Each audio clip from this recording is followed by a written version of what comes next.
This episode is brought to you by the RVA Podcast Network. Find more information at rvapodcast.org. It's a new year, so you know what that means. That means a new season. It's season 4. Intro a little revamped. Microphone a little revamped. Branding a little revamped. We are now officially the Past BT. So welcome all Spotify, Buzzsprout, Apple Podcasts, Google Podcasts, Stitcher, and all podcast platforms. Here you're going to get a flavor of sports, music, tech, video games. Once in a while, we'll get an Ass of the Week and a new part that's going to be coming in. It's not mentioned on the season 3, but we do what's called Pass the Message. So definitely you want to tune in and get some good content on the Pass with your host, BT.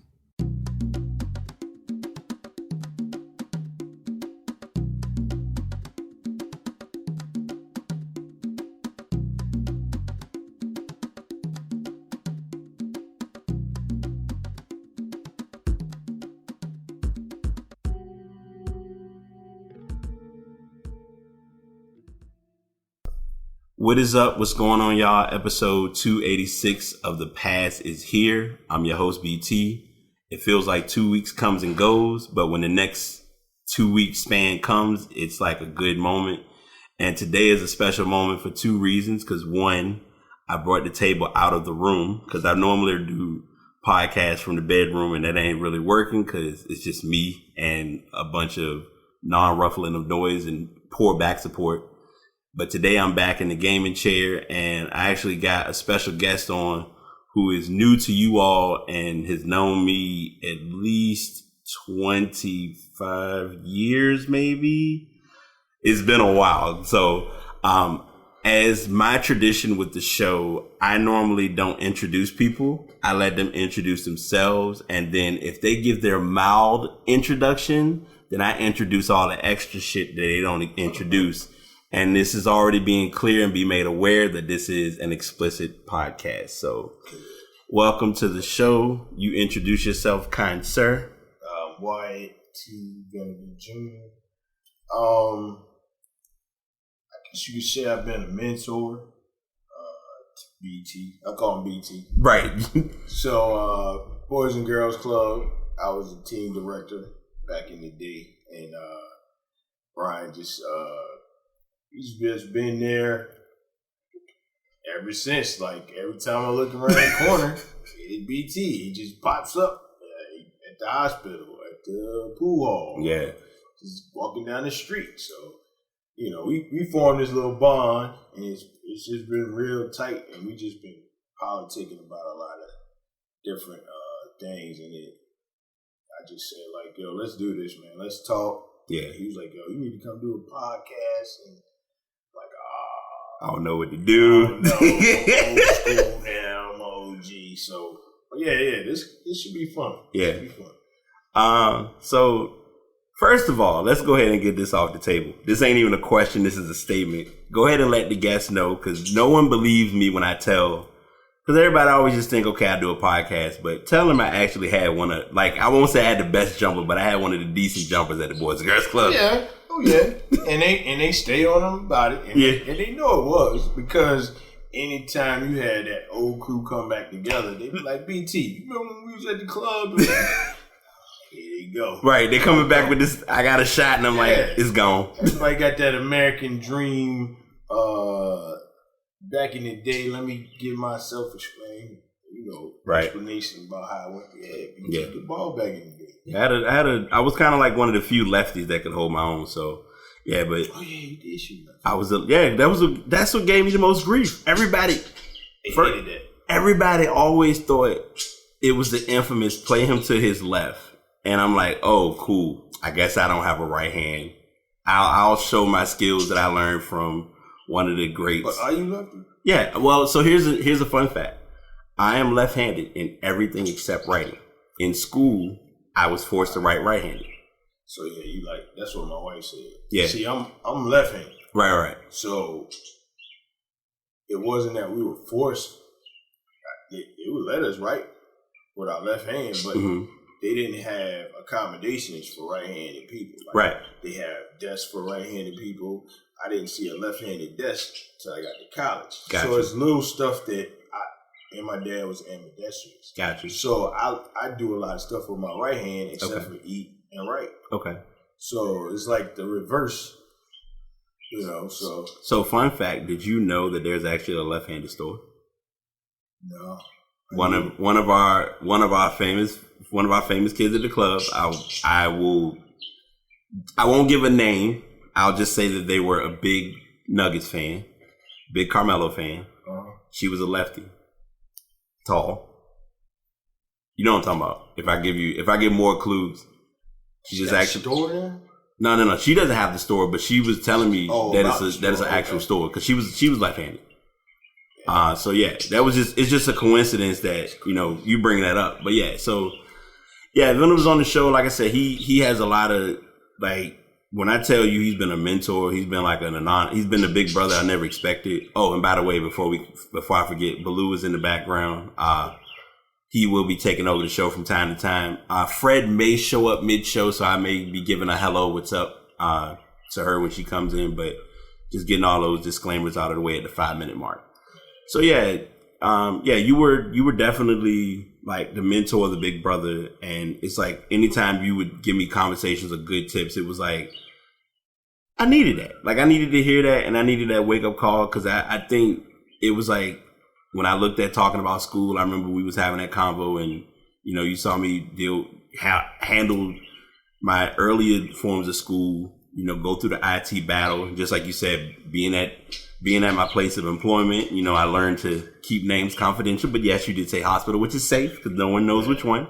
But, we did that, and it's just always been a good connection. And, I've been, if I never say it enough, if you don't hear it, like, I really do appreciate it. Like, thank you from the bottom of my heart. Like, it's been, between you and my brother who currently is in Texas, y'all have been like the male factors for me, at my range and my pace. I value my father by far. Like he's been living, he's been living, and he's been helping me through different ways. But as far as just on that main level between you, my brother, my boy Lonnie, who, if y'all want to go back to a classic episode 1, he was on my first podcast. So that was a coincidence. My first, like literally the first episode, he was like the shy type, but having you on is appreciative, and we're gonna chop it up. It's gonna be some conversations. It's gonna be a little different, but a little real, and it's just an open floor. So it's not like if you feel like it's a limitation on conversation, it's not. Most people know this show as being the podcast about sports and stuff. I did mention we'll do, I mentioned this pre-pod, we'll do a little bit of sports because it's a coincidence that he is one of my true diehard Cowboys fans. I could get into and I got 2 topics that I can't ask you about, and we'll go ahead and chop up on both of them because actually 3. We'll go into first, since you're a fan of football, how do you feel about Mahomes' contract? Ooh, it's a lot of money. Yeah. I think I was at I wasn't in the gym, but you could say gym. I was in physical therapy and was watching it while I was working out. Right. And whoever his agent is, they're smart. Right. Because I looked at simple factors of just like they were talking about franchise. They were talking about like payouts in the contract. Just little simple stuff, but stuff that'll help you survive. Right, his injury clause or something like that. All of that. Yeah, and payouts, and I'm like, whoever his agent is, and everybody else that's on his team, right? They sit down and they really filtered out a lot of like sort of issues that other athletes are having or have had. Right. Somebody schooled this brother and told him like, look, you need to put this in. You need to make sure they do this. So when you leave, you can be straight. And I don't see him having to if any, do any longer than with the contract. Right. Stated. And still be healthy. Yeah. And still have, a retirement fund at the end where he's not, super duper rich to broke. Yeah. By the time he, gets our age. True. Yeah, because he shouldn't be rich broke anytime soon. Like, he's 25? Yeah. 25 and to get that contract. I mean, the Super Bowl earned it for him, though. I'm not taking that away. Oh, yeah. The Super Bowl in the first year. Yeah. Because without the first year, honestly, we all know how the politics went down. Oh, yeah. First. Space. Yeah. So, the second year, of course, everybody looking for Lamar. And I'm like, no, you gotta go back because he didn't have his time to shine because somebody else had to shine during that episode. True. So I was like, man, you gonna have to go back, let him get his shine on, and then Baltimore come back and get whatever they need to do for that man. Right. But everybody gets their time to shine. In his case, like you said, you put everything together on that contract, and that's all about that paper. Oh yeah. At the end of the day, True. About that paper deal. Yeah. Mahomes, I gotta give Mahomes his flowers. Like, dude is nice. Like, it ain't even like an unscripted. It ain't even like a scripted. Oh, we gonna see this and this. No, He's made plays and been creative with his feet and with throwing the ball, and I think no one expected that out of him in Kansas. And also, it's like, giving credit where it's due too. Andy Reid has been like a key piece to that run, because I don't think and it's almost interesting because before the Super Bowl, I can remember heading to a bar here in Richmond, and I can say the name of the bar, it's not a big deal, on the Rocks. We're down there and I'm hanging out with my friend. Actually, he was on the show too, Mark. We were sitting in the bar just having a conversation, like me and him kicking it, and we hear a couple people like at the bar itself talking about, oh, this, that, and the third, and I ain't no quarterbacks, this, and I'm happy to just get up, and I'm like, oh, I'm getting into my sports mode. So I walk over and we start talking, and he made the comment, and I feel like if I have to see him at the bar, I'm like, I owe him a drink, because he was literally like, Mahomes gonna make a mark in the Super Bowl, or gonna make a run towards Super Bowl. And we was kind of like, oh yeah, sure, whatever. And he, sure enough, did his thing. Like, I mean, he showed up, he showed out, and it was tough because it worked in his favor too, because even with the Golden Boy, because we all know what time it is, we know this was that make or break year for Brady, which led to Brady making his choice to go to Tampa Bay. When they got knocked off, I think no one saw that one coming at all. So yeah, that was, I just wanted your thoughts on that. I mean, now from my perspective, I think my man, he's set. He good. Oh yeah. Finance wise, he's set. He's now just I think for him, it's going to be more about producing on field, but then the part that no one's really looking at, because it's not going to be talked about, is you still got to look at the endorsements he has a chance to get too. Oh yeah. So that leads into it even more. It's going to be even more. Mm-hmm. So now, like I said, again, this is a Dallas fan, so now we're going to throw a wild card, because I don't think this is a true statement, but how do you feel about Dak? And be honest. Nothing to say? You don't want to talk about let me explain something to you. You got, all right, I've been a Cowboy fan since I even knew what football was. Because back in the day, it was only Cowboys, Redskins, Pittsburgh, Green Bay. You only had those selected teams. Yep.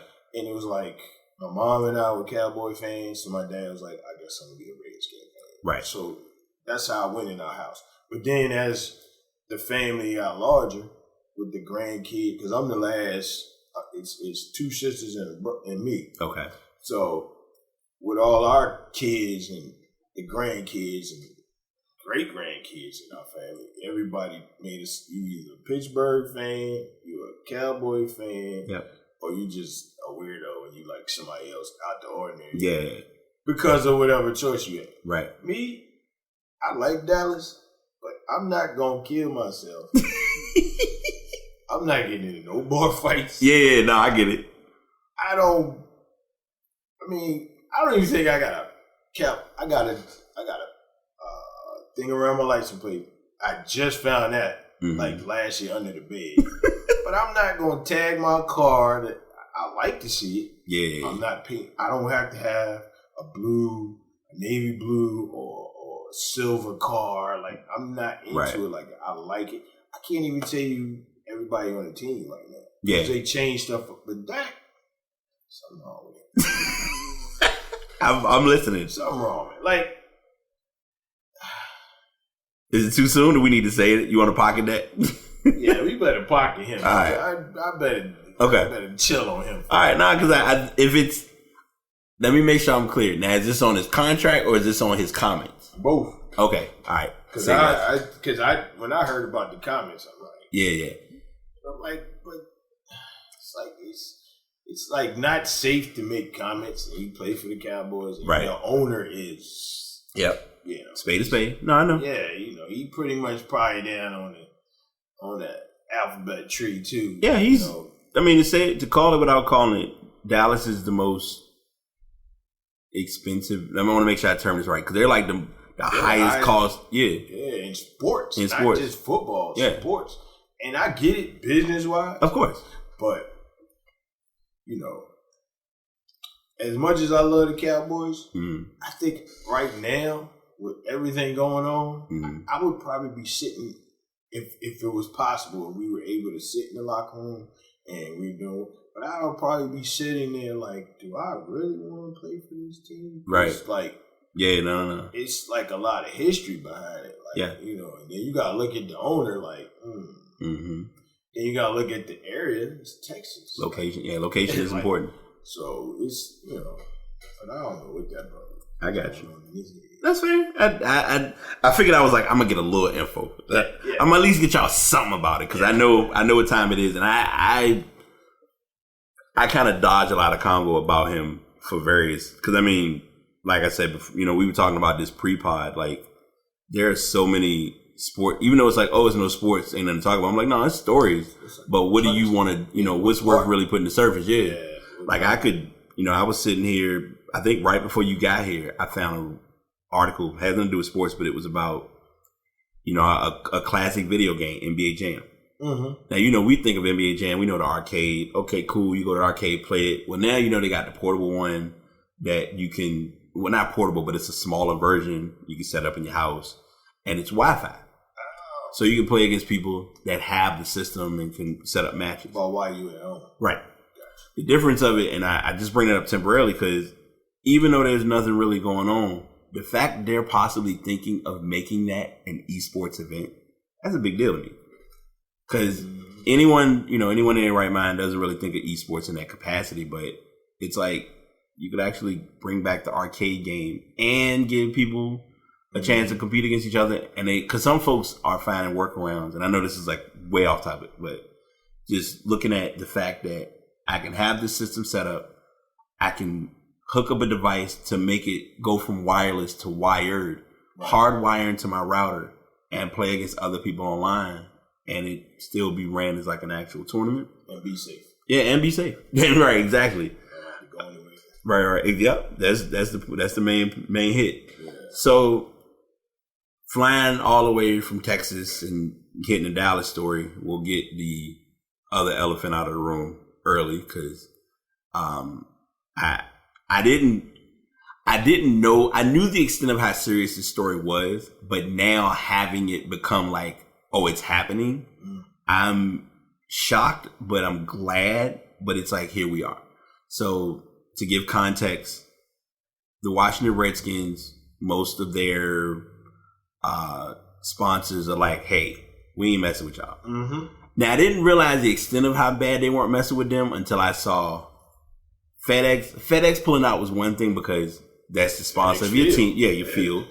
The second one that hit me, and that's when I was trying to tell people about it, was once Nike pulled out, I said, okay, we know this already making it clear they about to make this a whole new movement because now, as of a couple weeks ago, any articles, like if you go to the Redskins website, if you go to Amazon, any Redskins apparel, if it got a Nike check on it, you can't buy it. So I know you mentioned it before, Oh, you got some news.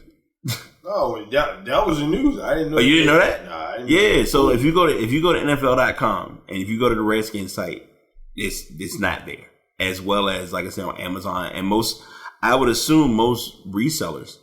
And if I was to take a bet right now, if we took a trip, just going on a whim, hitting either Walmart or a Target, Right. you're not gonna see their merchandise up because they are really now being forced to say. Because Snyder was trying to back down and not do it, but I think now it's like, all right, You got big sponsors. you got to lose FedEx, Nike. That's just some of them. That's not even like that's the meat and potatoes though. money right there. Right. So with that being the case, and us, now looking at it as doing possible names, and as long as we don't have a flying squirrels deja vu like we had here, if you were to look at it from a business standpoint, because I know it was a name you mentioned, like what names do you think may or may not work? Because I'm not gonna lie, I have not really done much research on seeing the names being put out there. I know that somebody mentioned like the potatoes, the red potato, like they showed that. And I'm probably paraphrasing. Red potatoes. It's gonna be interesting. I mean, only real one that I saw that made sense was the Red Tails, Right. And that was coming from it said the quarterback, Right. Dwayne Haskins. Yeah. It's kind of like and when he said it, I was like, Red Tails, and then I had to Google, and then it made sense. Like, right. This is historical. Like, this is as far as if you're not sure what the Red Tails are, they basically some brothers that was some serious pilots, and they get their props from it. And for Haskins to bring that up, I think they're going to not only by him bringing it up, by him being like one of the key players, possible face of the team. Yeah, league franchise type setup. He's doing pretty good, and we in DC, right? And what's going on, So like, for him to make that statement, and then you can see FedEx and Nike and all these cats pull out, like, right? Because again, this name change thing is not new. No. They've been dealing with this for years. Like, I almost want to say a couple decades, right? Yeah, because I think, the natives, that family, they've been upset with right. all the teams, the Braves, because when they had the Braves here, Braves, yep, it was brought up, so that they've been going, I know what, 25 years or more. Yeah. So like the Indians. Yeah, so you got the Indians, the Chiefs, the Seminoles. So Seminoles is an interesting one too, because I've thought about what's going to happen with them. Yeah, so I see this kind of like trickling down once we change the Redskins, because there's a lot of teams that have already talked about making changes, right? As far as their names, but you talking about from professional level all the way down to NCAA to just making a change, because like I think a lot of people now are starting to catch on, like, you know what, maybe it is wrong for us to say this about this group of people, right? Maybe it is kind of bad to have this particular symbol representing the people in a place where, right. That's true. So good, yeah. That's that spot on. I mean, that's everything you said is how I'm looking at it. I mean, it sucks that we got here due to what has happened, but we're here. Yeah. So now it's okay. We've been trying to get this message across, or they're not even say us directly, but people have been trying to get this message across, and it didn't hit. Now it's like, okay,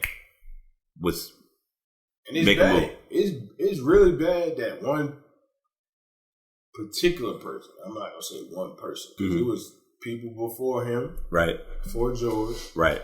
And right after it happened, it's still happening. So it's not like it's completely stopped. No. It's just this particular video murder, as we could say, happened, and it brought on so much attention. And I think it came at a time where,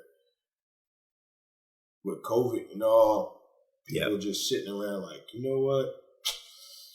forget sitting in the house. Like, I need to. I just saw this brother die on national TV / social media, and no one did it. Right.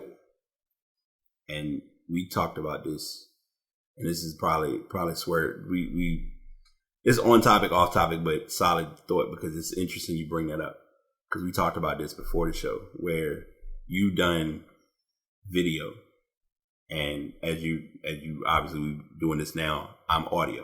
Right. Everyone talked about the video. Some people saw the video. I'm gonna be 100% honest. I didn't watch the video. Me either. But I watched clips of the video. Right. I didn't watch the video because all right, you're a black man, I'm a black man. Yeah. We grew up a couple of years apart, Mm-hmm. but at the end of the day, the same stuff. We know what time it is. Yes. It's like a formula. Like, Mm-hmm.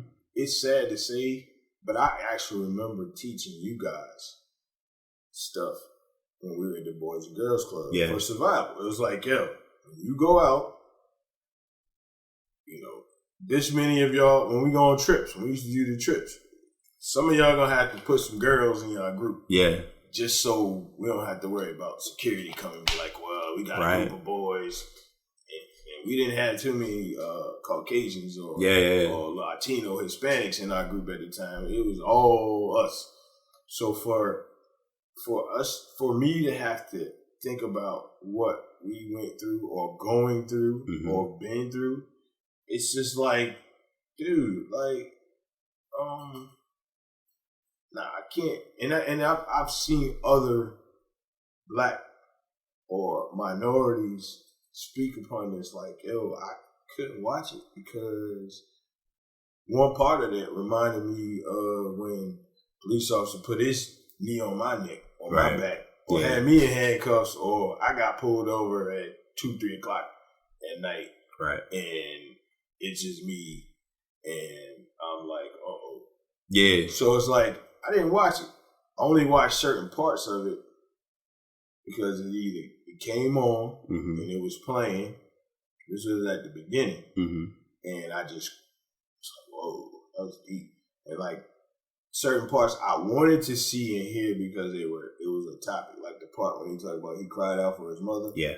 So I was like, his mother passed away. Yeah, you recently at the beginning. So then when they said his mom passed away, I said, well, I was talking to my wife. I said, you know, that's kind of like a passage of. You knew, yeah. That's like, him knowing. Like yeah. it's I'm about to. That's it. Check out. You know, and when you, I mean, it's like growing up.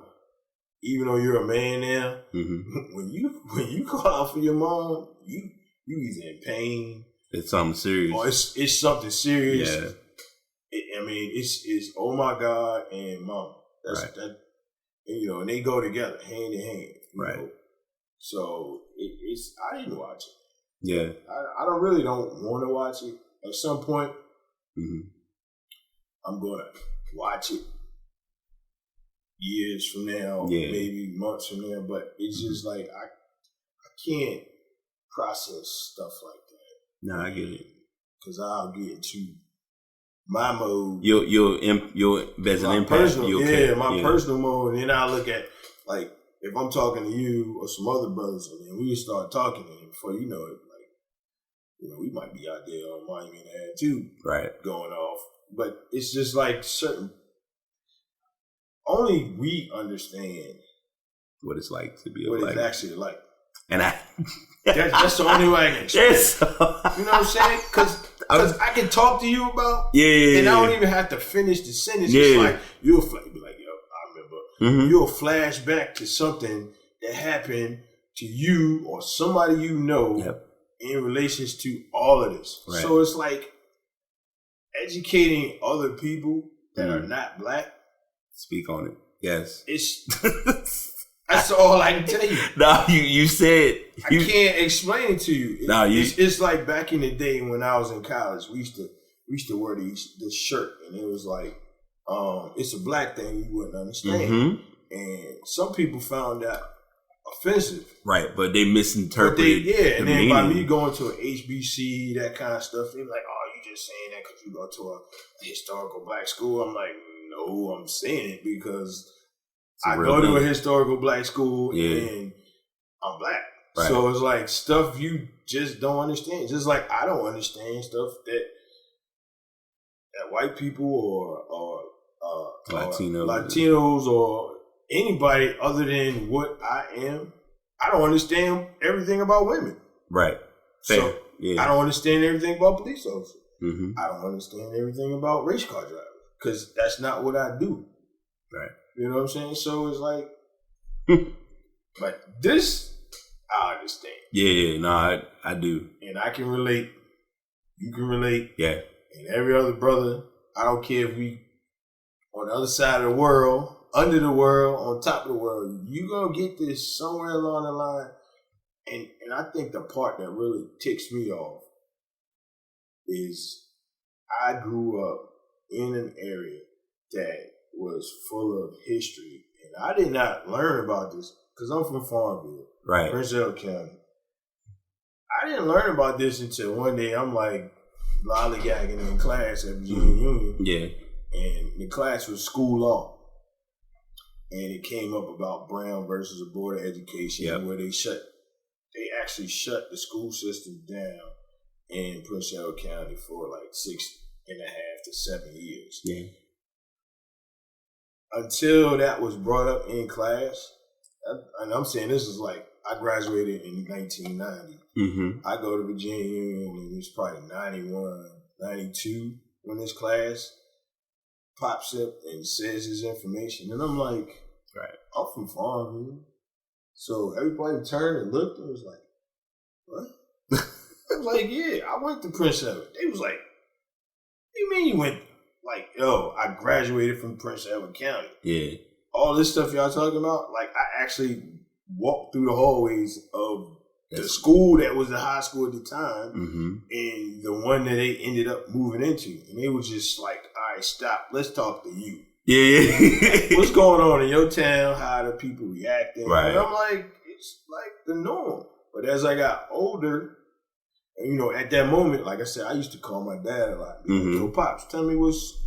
He'd be like, yo, he'll tell me. If it's something that he couldn't, like, give me that information right then and there, he'd be like, let me get back to you. Right. He'll either call me that night, because it wasn't like we got cell phones now. We could just boop, boop, boop. Yeah. He'll call me that night, or he'll call me a day or two after and be like, oh, I got that information for me. Right. He'll just go down the line and just break it down. He unpacked it. Okay. Yeah, so it's like, I get it, man. Yeah. Because you just like tackled everything. I'm like, see, this is why I told you I wanted you on the show, because I'm like, all right, cool. So you covered being black in America. We can take that off. No, but in reality, so a couple things. One, like you had mentioned, watching the video, no. I listened to the audio. That's probably worse. Oh, it was. For me, it was probably worse. Very, because it was literally like I didn't need to see the video to relate. Right. Like it was a website that was active, and it's more than likely the page is still up. And literally, that was the longest 8 minutes. I forget the exact time, and forgive me, any listener. 8:46, something like that. 8:40 something. Yeah.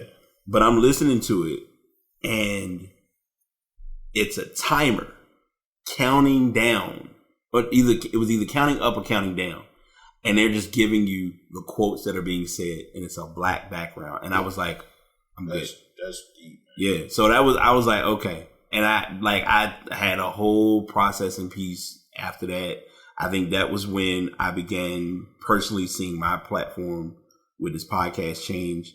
That was, a couple weeks ago, I've shared with people, I didn't wear the shirt today, but a friend of mine, I asked, and I was trying to figure out, I'm like, how can I do my part? And I'm like, you know what?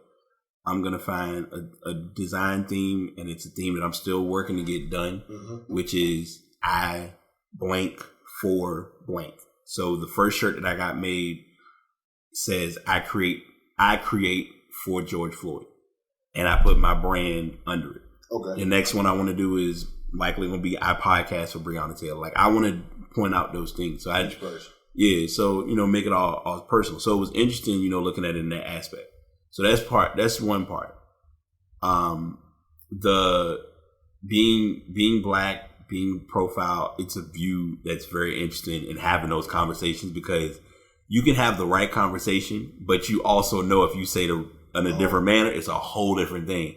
Yeah. And I did a blog about this a few weeks ago as far as code switching, because I knew about it, but I didn't realize how real code switching was until I would sit there and I'm like, so I got to be professional at work. And then when I'm with, like, if we had this a conversation like this, we would have if we were working in the same place, but it would be in a different environment.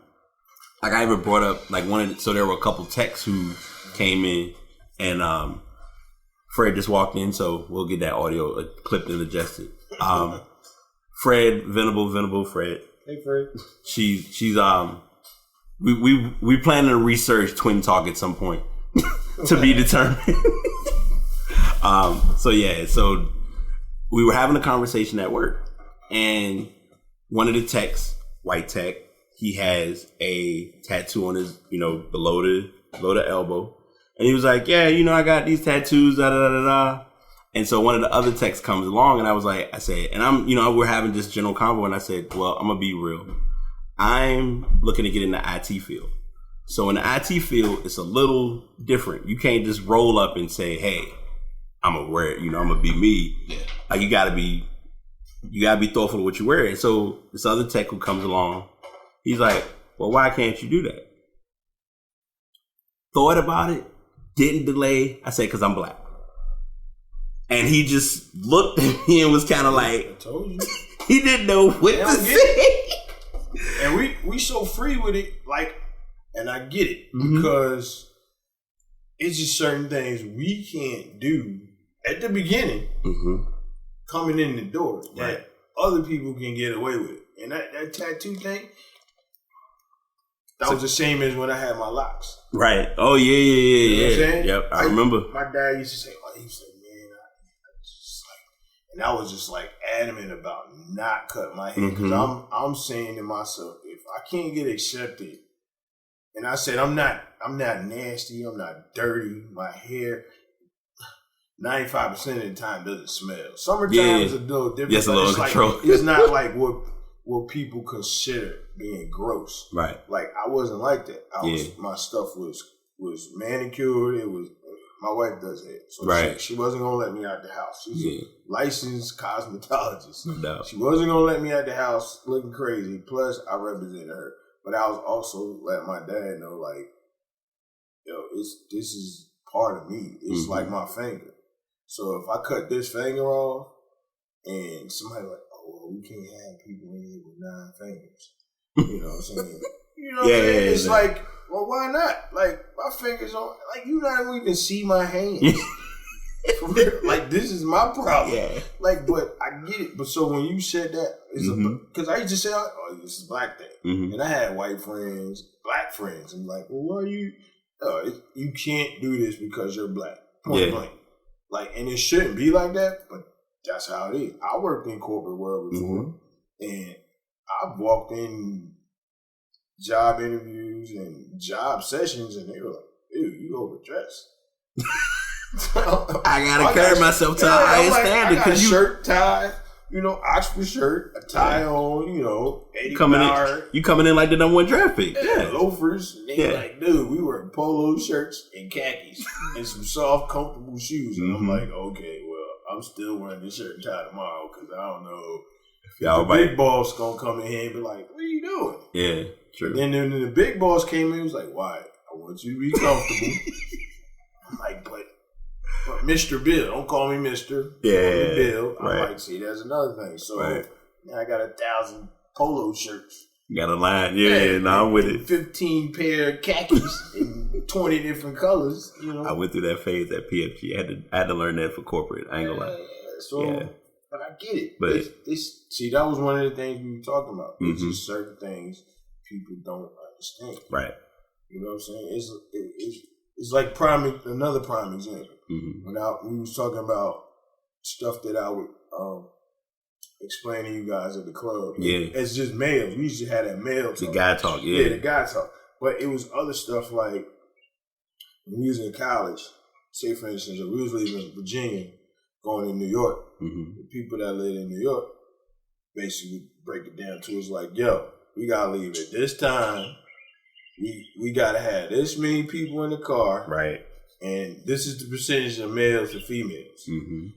Whoever car we driving, it gotta be on point. No lights can be out. Yep. Like everything gotta be up to code, inspections, insurance. Because when we get past the Maryland line, stuff started to change. Yep.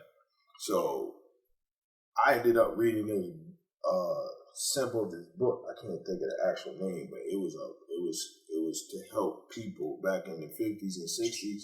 They go from north to south, and it had like pivot points of where you should stop. Okay. Without getting, killed. Okay. Wow. Yeah, I think it's called a Green Book. But one of the stops was Farmville, Danville.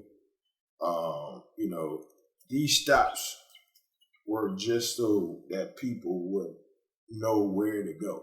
Yeah. And make sure when you get there, this is where, you go to this church and you ask for such and such. Right. That kind of stuff. You stop at this gas station, you go to this restaurant, nowhere else. You don't travel at this time. And I'm like, that's crazy because here it is 1990 and we was doing the same thing. Here it is 2020 and we doing the same thing. Yeah. So it's like, it's almost like history that you have to repeat. It's like survival tactics, that. And other people don't have to do this.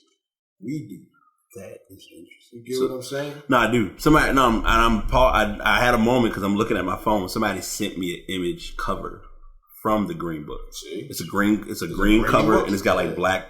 Yeah. That's why I was listening to everything you said because it's all valid because it is like those things to prepare you. The part is interesting too because you said it and now I understand. I think that's probably why it stuck with me even more and it's even better that it's even more of a perfect timing that you're on the show is that I would learn the importance of reading the room. I didn't understand that at first. I didn't realize that was a thing. It was like, okay, I'm just coming here and be me and chill and do whatever. Now when I go places, like you said with the camera, I pan the entire area. Let me see what this real estate looking like. Where's a safe space to sit? Where am I gonna feel like if I sit here that folks ain't gonna be staring down my neck? Where's the exit? Yeah, I don't want to know all the exits. Windows at? Where the windows, where the fire extinguisher. What's going on back in that where that cover is over that door sill? Like and I don't know if it's a black thing, but it's just like a lot of this stuff it's possible. For me came out when I read the autobiography of Malcolm X. So it's like, he always talk about knowing where your exits are, it make sure you had another exit other than the one you came in. Right. And, not sit at windows because at that time they was tagging.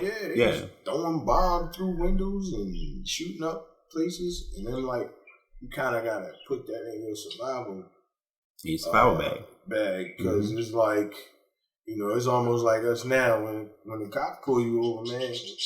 First instinct, your hands go in the air. Your hands on the steering wheel. Yeah. Or you rolling the window down. And you hanging that left hand out the window. Yeah. And that right hand is gonna be very visible. Yeah, so to let you know I'm unarmed. Yeah, I got nothing. Yeah. I got nothing in my hands and I'm not reaching for nothing. I don't care how many times you tell me to get it.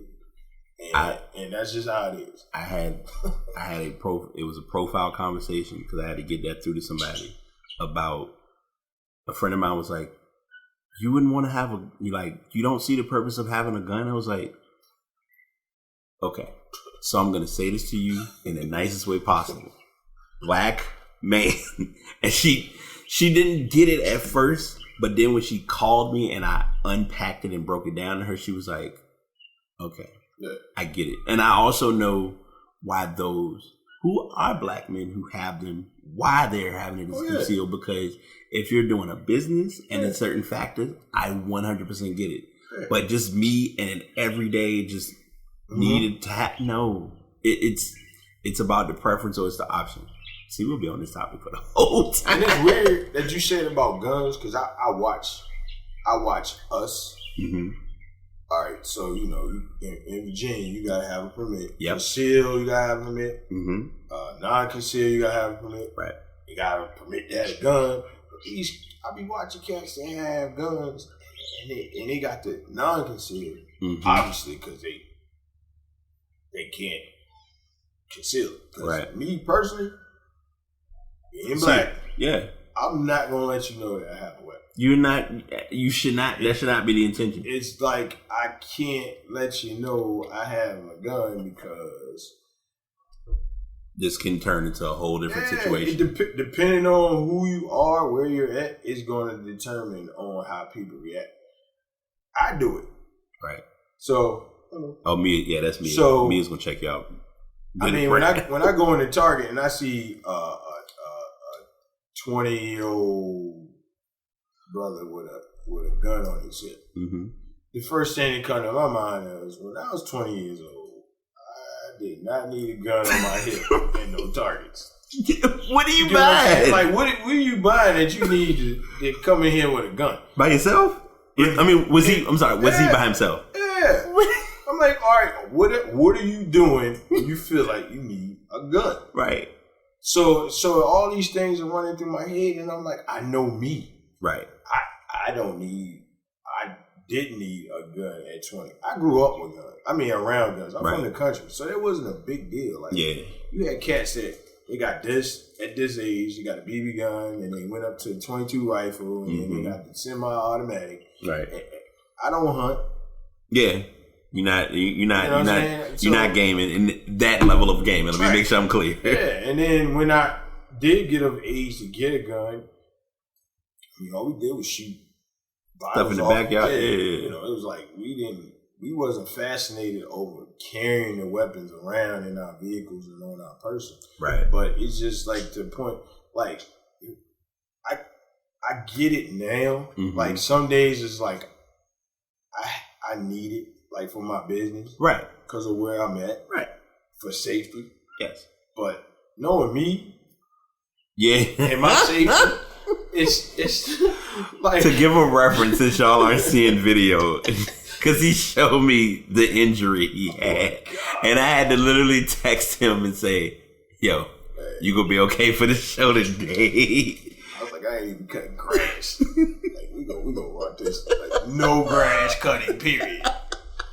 Yeah, but it's like I see me now, like falling off the lawnmower and it's not shooting funny. my toe or something. Right. Pulling the Plaxico. Like, yeah. Like, and if you don't understand what pulling the Plaxico is, Google it. You'll know exactly what I'm talking about. It's just like, so I know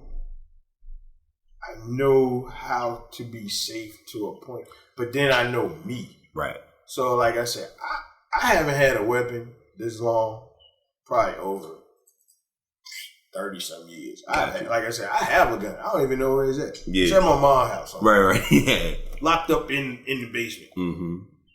Ask my nephews where it's at. Because they saw it last. I don't even know where it's at. Right. But, I don't know. It's just like, to me, I think it's more safe for me not to have a weapon.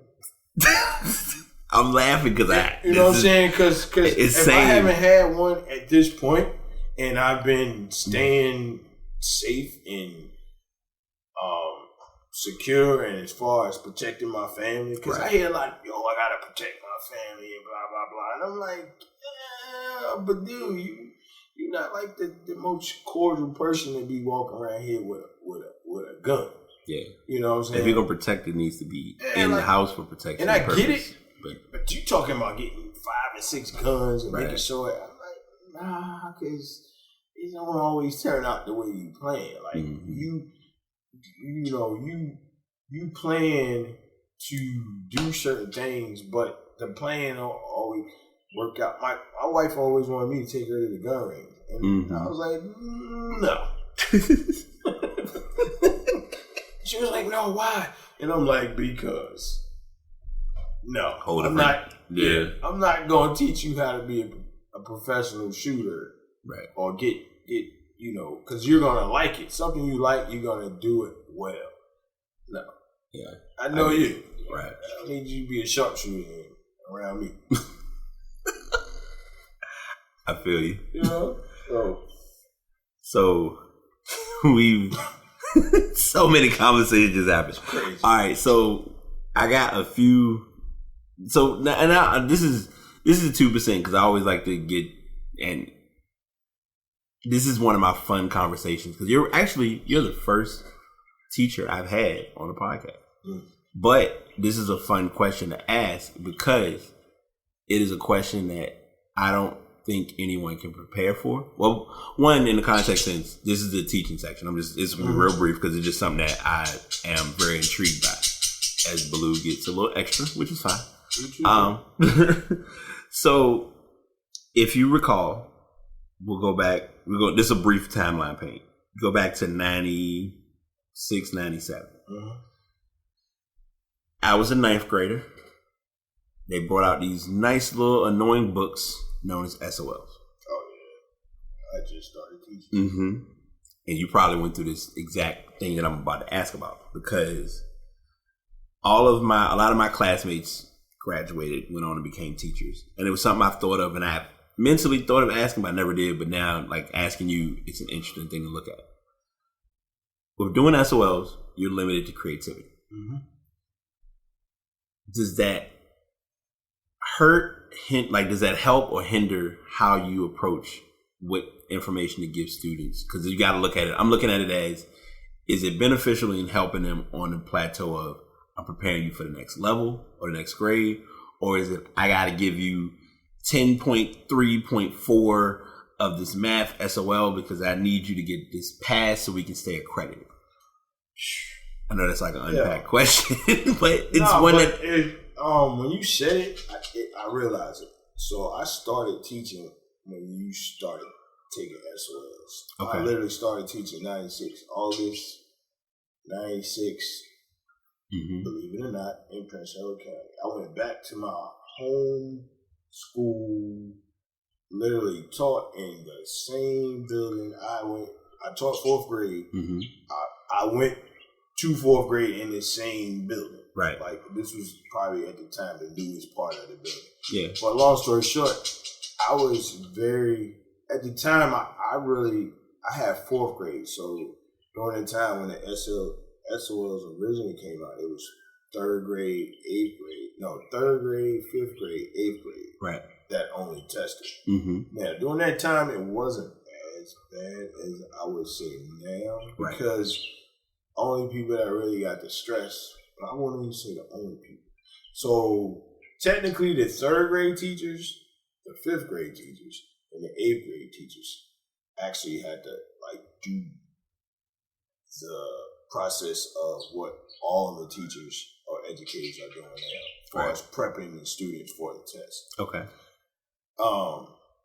1st grade, 4th grade, 6th grade, they were just kind of writing lesson plans, kind of getting them to that point of, next year you have to take the SOL. So it's like we actually were able to teach the fundamentals, the foundation for what was planned to be on the test. Gotcha. Now, this mess they got now, I was about to say, has it changed? The SOL doesn't stand for the standards of learning in my book.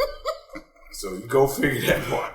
It's out of luck. Yeah. So, and I'm saying this because I, not only with my children or with relatives, but by me being in the school system, when you say the word SOL, kids go into this anxiety. Yeah. To the point where they're like, I've seen kids cry.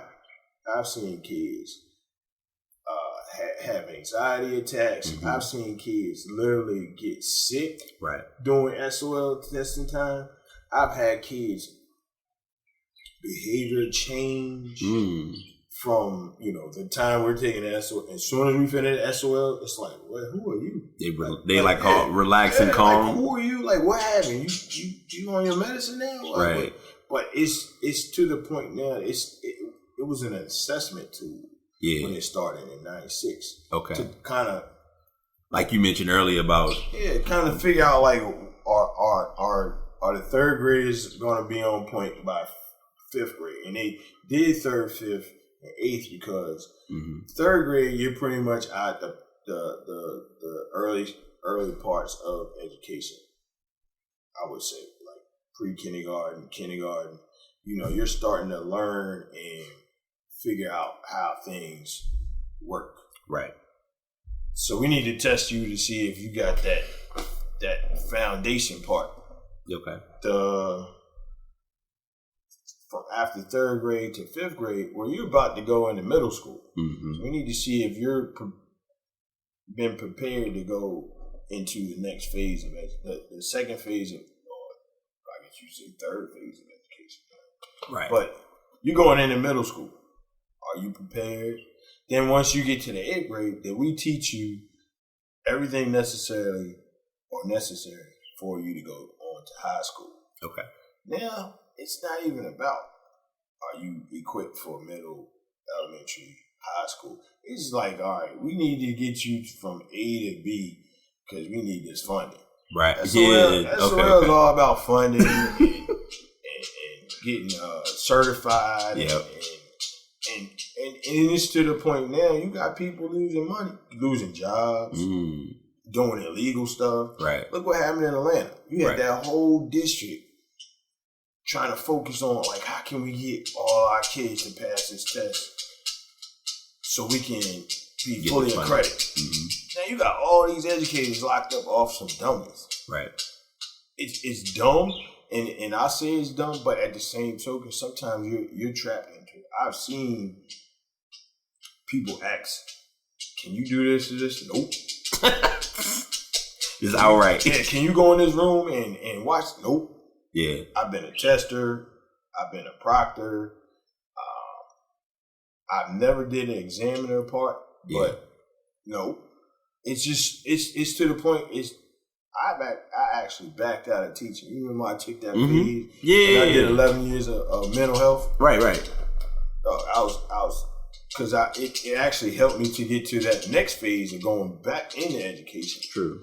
But during that time, being that I was just in mental health, I used to sit there and watch teachers do the most illegal stuff, and it's just to the point, and it's all about this SOL thing, Right. and it just took the fun out of teaching. Now you gotta be like, you really have to be creative to kind of get with the format of SOL / and getting the information in. Me, honestly, I'll be glad when they take it out. Okay. And then I've heard across the board it should be coming out, at least with the state of Virginia. Because I used to tell kids all the time, like, I mean, I get it, you stress, but at the end of the day, nobody, when you get to college and somebody from Nebraska come in, they're not going to tell you they got a such and such on the SOL because they don't take the SOLs in Nebraska. Right, that's true. Yeah, that's so it's not required for college, but it's so many loopholes and red tape. Like, because my daughter had to take it. Mm-hmm. Youngest, right? Yeah, and the oldest took it, but she was a test taker. The youngest is like, she's me. Right. Okay. We're not test takers. So yeah. It's like, I do this, but and it's like so many other things come up when you get test anxiety. You know what I'm saying? Like, so I say it's not used as a assessment tool like it used to. It's all about it's all about getting funding. Right. I can go with that. Getting funding and losing funding. If you don't get the score. If you don't get that score, we clipping those. Jobs you start seeing people change. So that part of it, I'm like, it's bad because you have so many great educators out there. You know, from the time that you went to school from elementary up to high school, you had like some of the smartest, most creative people. That was in their bag and teaching. Right. And it didn't matter what school you went to because you had them at every school. But a lot of them retired because it was like, man, I'm not doing this, man. Yeah. It's like, it's not worth the headache. Yeah. And then the ones now that hung in there, they count retirement. They just riding the wave, yeah. They literally calling human resources like, how close am I? Can I buy some of my time? Because I'm ready to get up out of here. I think 35 years is enough. Right. Even though I'm 55. You know what I'm saying? So it's like, true. It's not fun anymore. So yeah. I feel you. Wow. All right. Well, I got three more topics.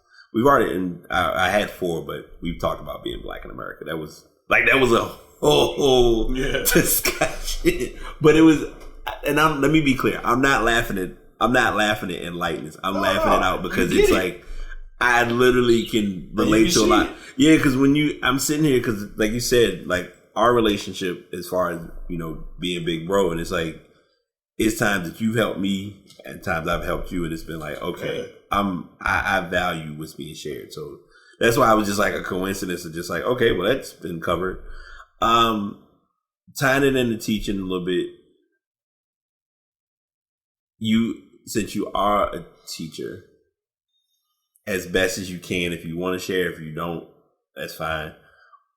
How is COVID-19 tiptoeing the dance with the school? Because I know the phase dance is like, you know, I know from the civilian standpoint, as far as with the city, or with the state rather, it's almost being.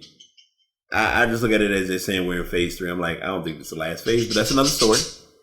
Yeah, I guess Baloo agrees. This is not the last phase. It's funny you said that because one of my buddies, he's a police officer. He's what they call it, SROs.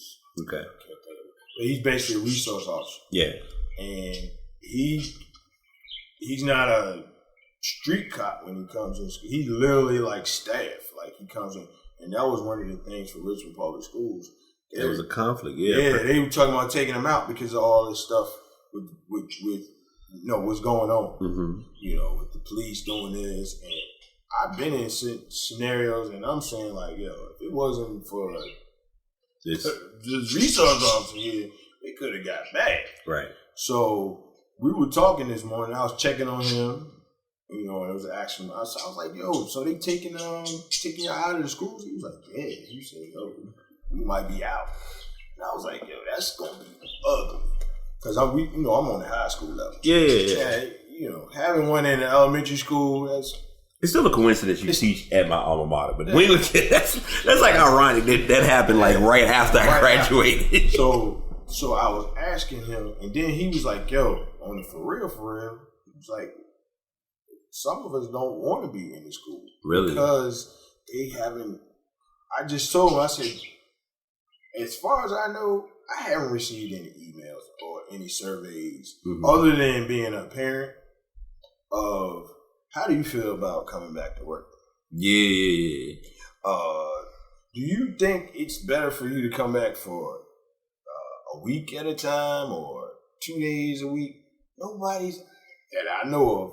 Correct me if I'm wrong. It might be out there, and I just didn't see the email because I got 4 email accounts. Yeah, but I don't hear anyone talking about that. And I was just watching the school board meeting when they were talking about reopening the schools and what they should do, and they were up to like literally 11:30 the other night, right? Trying to get this together, and it's not together. Because I was about to say the clock is kind of on their backside a little bit because we're almost halfway through July. Yeah, like I got coworkers that actually start, like, so faculty and staff that's in the office, they already went back. Mm-hmm. You know, like they're like, you know, you got 12, 11, 10 and a half, and then 9 and a half. Right. Well, the 10 and a half employees going to start back next month. Gotcha. Like maybe the second week of August, where first week of August, where we start the next to the third or last week of August. Yeah. They go in 2 weeks before us, they stay 2 weeks longer. Right. So technically, you're talking about a month, and they don't have a clue. Like it sounds like it.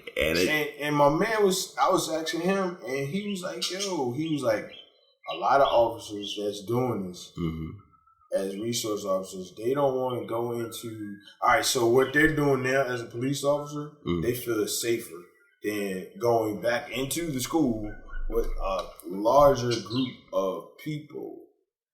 And he was saying, like, if they go back to school, they're afraid they're going to catch something and then take it home versus whatever they're doing, like being a beat cop. you could kind of like stay in your car. Yeah. You could kind of, you ride from here. Your office is your car. Versus if you're in a building 5 days a week, right. 7.5 hours, 8 hours a day, 9, whatever, how long you stay. He said, on his end, you don't want to go back. Right. As far as, because he said it's not together. Yeah. They don't have a plan. And I was like, yeah, because it's crazy, because I'm like, so, like, who's going to take all the kids' temperature when they come in the door? I said, they already beefing about how long it takes to do security. This is true. Yeah, I was about to say. So I said, what y'all going to do? Check the bag? And then somebody whining in their head? And I said, you're going to have to get every kid. You can't skip a kid. Like, you know how the securities are. We're going to let 25 in, and then we're going to let 150 just go through today. And then we're going to stop. And then we're going to do 25 more kids on the left and right. And then we're going to let another 150. Especially if you got 1,500. You would have, the staff would have to be readily available to do that. I didn't even think about that. Nah. So it's little stuff like that. Then I was listening to another show, a syndicated show, and the brother was on there, and he asked. That was a safe way of not saying who it was. I feel it. No, you can. It just look at the podcast. The podcast work. Okay, my bad. Go ahead. Saving you from having it. But right. He was basically asking this actual president of a HBCU down in Texas. Okay. How they're gonna reopen? He was like, "We're not. We're gonna be virtual." And then, because 45 was like talking about we're gonna open these schools up, and we were like, you open up your school. You have a blast, sir. Like, they're not opening school. And he was saying like, wow. He said, what kid's gonna sit in the classroom all day with a mask above their nose now? Because it has to be properly worn. And I'm sitting there like, I don't even think I can sit in this school for 7.5 hours. I'm essential. Dog. And they tell us like, I don't get no. And the thing is, we like some of us do, but then it's like if you're in an area, ain't nobody right. You pull it. You can try to get some air. Yeah. But like, I've been working outside since February. Like, I don't even wear a mask outside, and I should because of the dust. But it's to the point like I wear it so much when I go inside, other than at home. I don't want to wear a mask when I got fresh, dirty air out here. So yeah. But I'm like, man, I gotta see. When he said it, I'm like, oh snap! I gotta wear this joint the whole time. And I'm like, which one am I wearing? Because I don't like this one. It hurt my ears. Yep. This one pushed on my nose, and this one caused me to have an asthma attack because I can't breathe. So it's like he was like, who's gonna be the mask police? Right. Who's gonna make sure that all their teachers? Because you just look at regular stuff. Rules.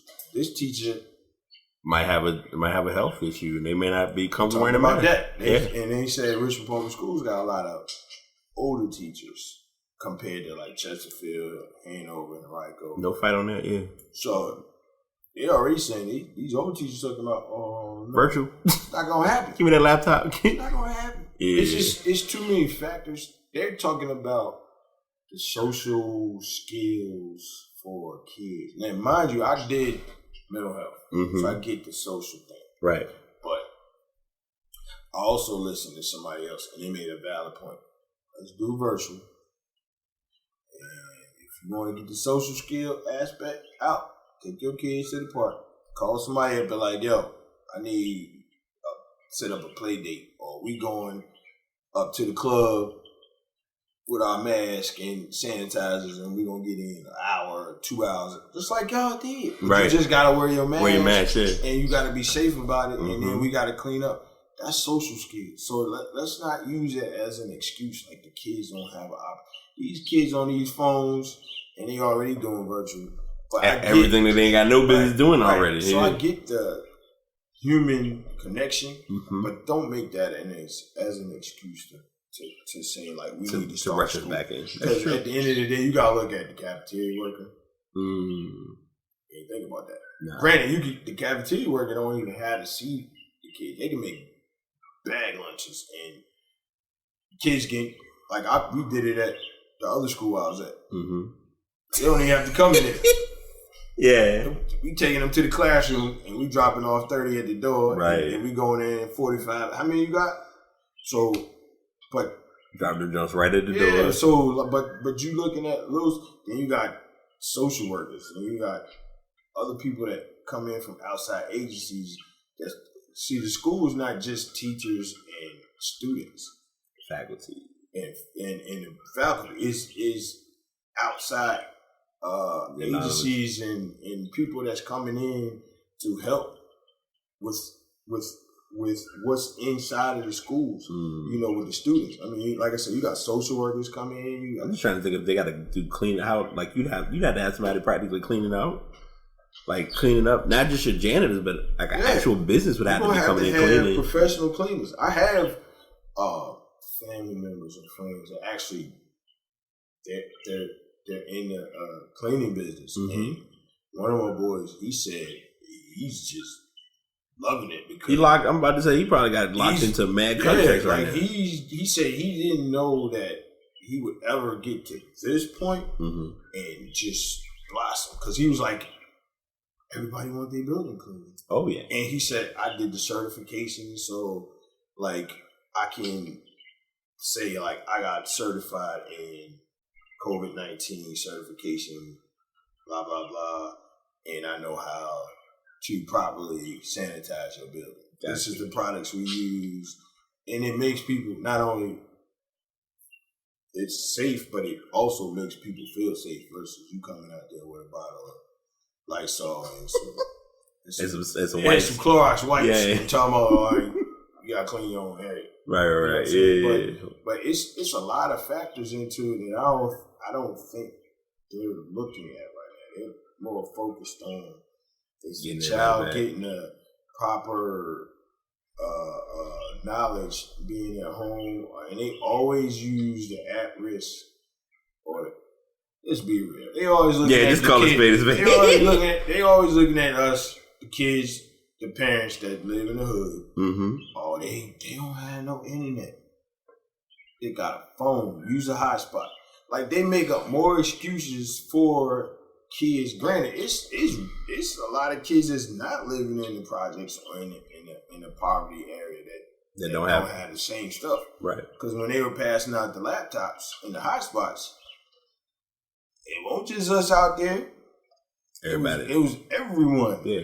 From whites to Hispanic to Latinos to Caribbeans. There was no limit, yeah. It was everyone in the community. So it's just like, don't use that as an excuse all the time. I get tired of hearing that. The at-risk, the urban, the low poverty. Right. You know. Yeah. So, and just because you had a poverty, because of your economic status, that doesn't mean you're going to learn better. Nope. Because if you're having if you have a learning disability, you could be the richest kid in the world, or your parents could be the richest people in the world. If they don't get you the right tools and the right help, you still gonna have a learning problem. Right. You're gonna be able to camouflage it a little better because you can kind of keep it. Yeah. And you know, it's not a big deal as far as passing little Johnny on, because your dad just gave us $1 million to complete the ring. Yeah, at our school. You know what I'm saying? So, of course, they're not going to fail you. They won't let you see you fall back, yeah. And if your pigmentation is light enough, you're going to need that anyway, because you're going to get that job. They're going to slide you, yeah, true. They're going to put you, or your parents going to give you $1 million to when you turn 18, like some other people did. You blow it and then get another $1 million. Give me $1 million right now. 5 now. bankrupt fuck. You had gave me $1 million at 18? I would have blew some of it. Of course. But I'm not somebody would have stopped you and be like, look, Roger. Yeah. You're right. Like, we know who would have stopped me. Right. From the club. What are you doing? How many pair of rims do you need on your car? Right. I'd have seen that conversation would happen so fast. Like, man, you better take that and put that in the bank for 3-4 years from that. Right. So at some point, and see, now we are, even though you see kids like my kids, my daughters, and other kids, and you go up to the club, you be like, yo, this you can invest and be an entrepreneur much faster than we right. You have more resources. Yeah, you got more resources. I say this all the time. Give me YouTube. Give me YouTube when I was in high school. I would have had my channel. I would have got my channel up and running. I'd have been locked up for a little bit. I'm trying because video cameras was risky, but computers. If you'd have gave us the resources, my wife and I talked about it a lot. If you'd have gave us certain resources at the time we came along, right. we probably would have did a little time because we probably did something. At the point, it would have somebody would be like, "Oh, you know what? That's illegal." Like blogging was kind of like blogging kind of hit big after I graduated. But if I had blogging in high school, right? And see, now they're using that now. They're using that in schools. They're using all the technology. Why? Because it's a means of this is what's happening, and it's funny because at the school where I work at now, I transferred because I wanted a different setup because I had stopped teaching. And I was basically trying to get my way back into, like, instead of assisting, but because I'm looking at these teachers like, you're garbage. You like, so Lil Johnny would come to me and you ask me, well, how did you get Lil Johnny to do the work? And I'm like, just told him to do the work. Right. But I've been trying to do this for months. So I'm like, it's your approach. Yeah. It's not even about teaching. It's the same way at the club. Like, certain people, when we was at the club, you would go to for certain things. It's almost like your mother and father. Yeah, you know who to go to ask for money. You know who to go to get something to eat. You know who to go to get knowledge. It's just ways of learning, and it's the same way in teaching a class. I had the roughest, toughest kids, nastiest mouth, and these kids would just tag along with me. Some of them that graduated this year, I was like, "Yo, you did it." He was like, "Yo." You're right. Like, I actually was like, I had to take a picture of one kid because I was like, dude. You won't supposed to, I ain't believe it. COVID saved you, bro. I told him straight off the bat, I was like, bro, you graduated. This was the year for you because you were like teetering. Like, and he was like, you know what? You're right. Yeah. And it was like, so it's just like they have to just, to me, this was a time when they should, if you weren't doing what you were supposed to be doing in education, well, guess what? You didn't have a choice because the government was shut down. Right. Like, you can't go to the store until they tell you the store is open. Right. You know what I'm saying? It was like, oh, I'm going to send my kids to school. No, it's not like when your kid's sick and school open and you send them to school and then the nurse call you and tell you come pick them up. No, you're not sending your kid to school because the school is closed. We got to get this all situated. So that COVID stuff, man, education and COVID, it changed a lot. Yeah. Like, you know what I'm saying? And then also, I thought it was funny. Not COVID, but I thought it was funny when I heard parents talking about how difficult it was having their kids at home and trying to teach them. And I'm like, hold on. This is the same kid that used to sit with me and every other educator in the school Monday through Friday, 7.5. If they got to school on time, 7.5 hours a day. Right. Let's go ahead and say 7. Yeah. You know, and then we send you a report or we call and tell you, you know, your kid doing X, Y, Z. Oh, not my kid.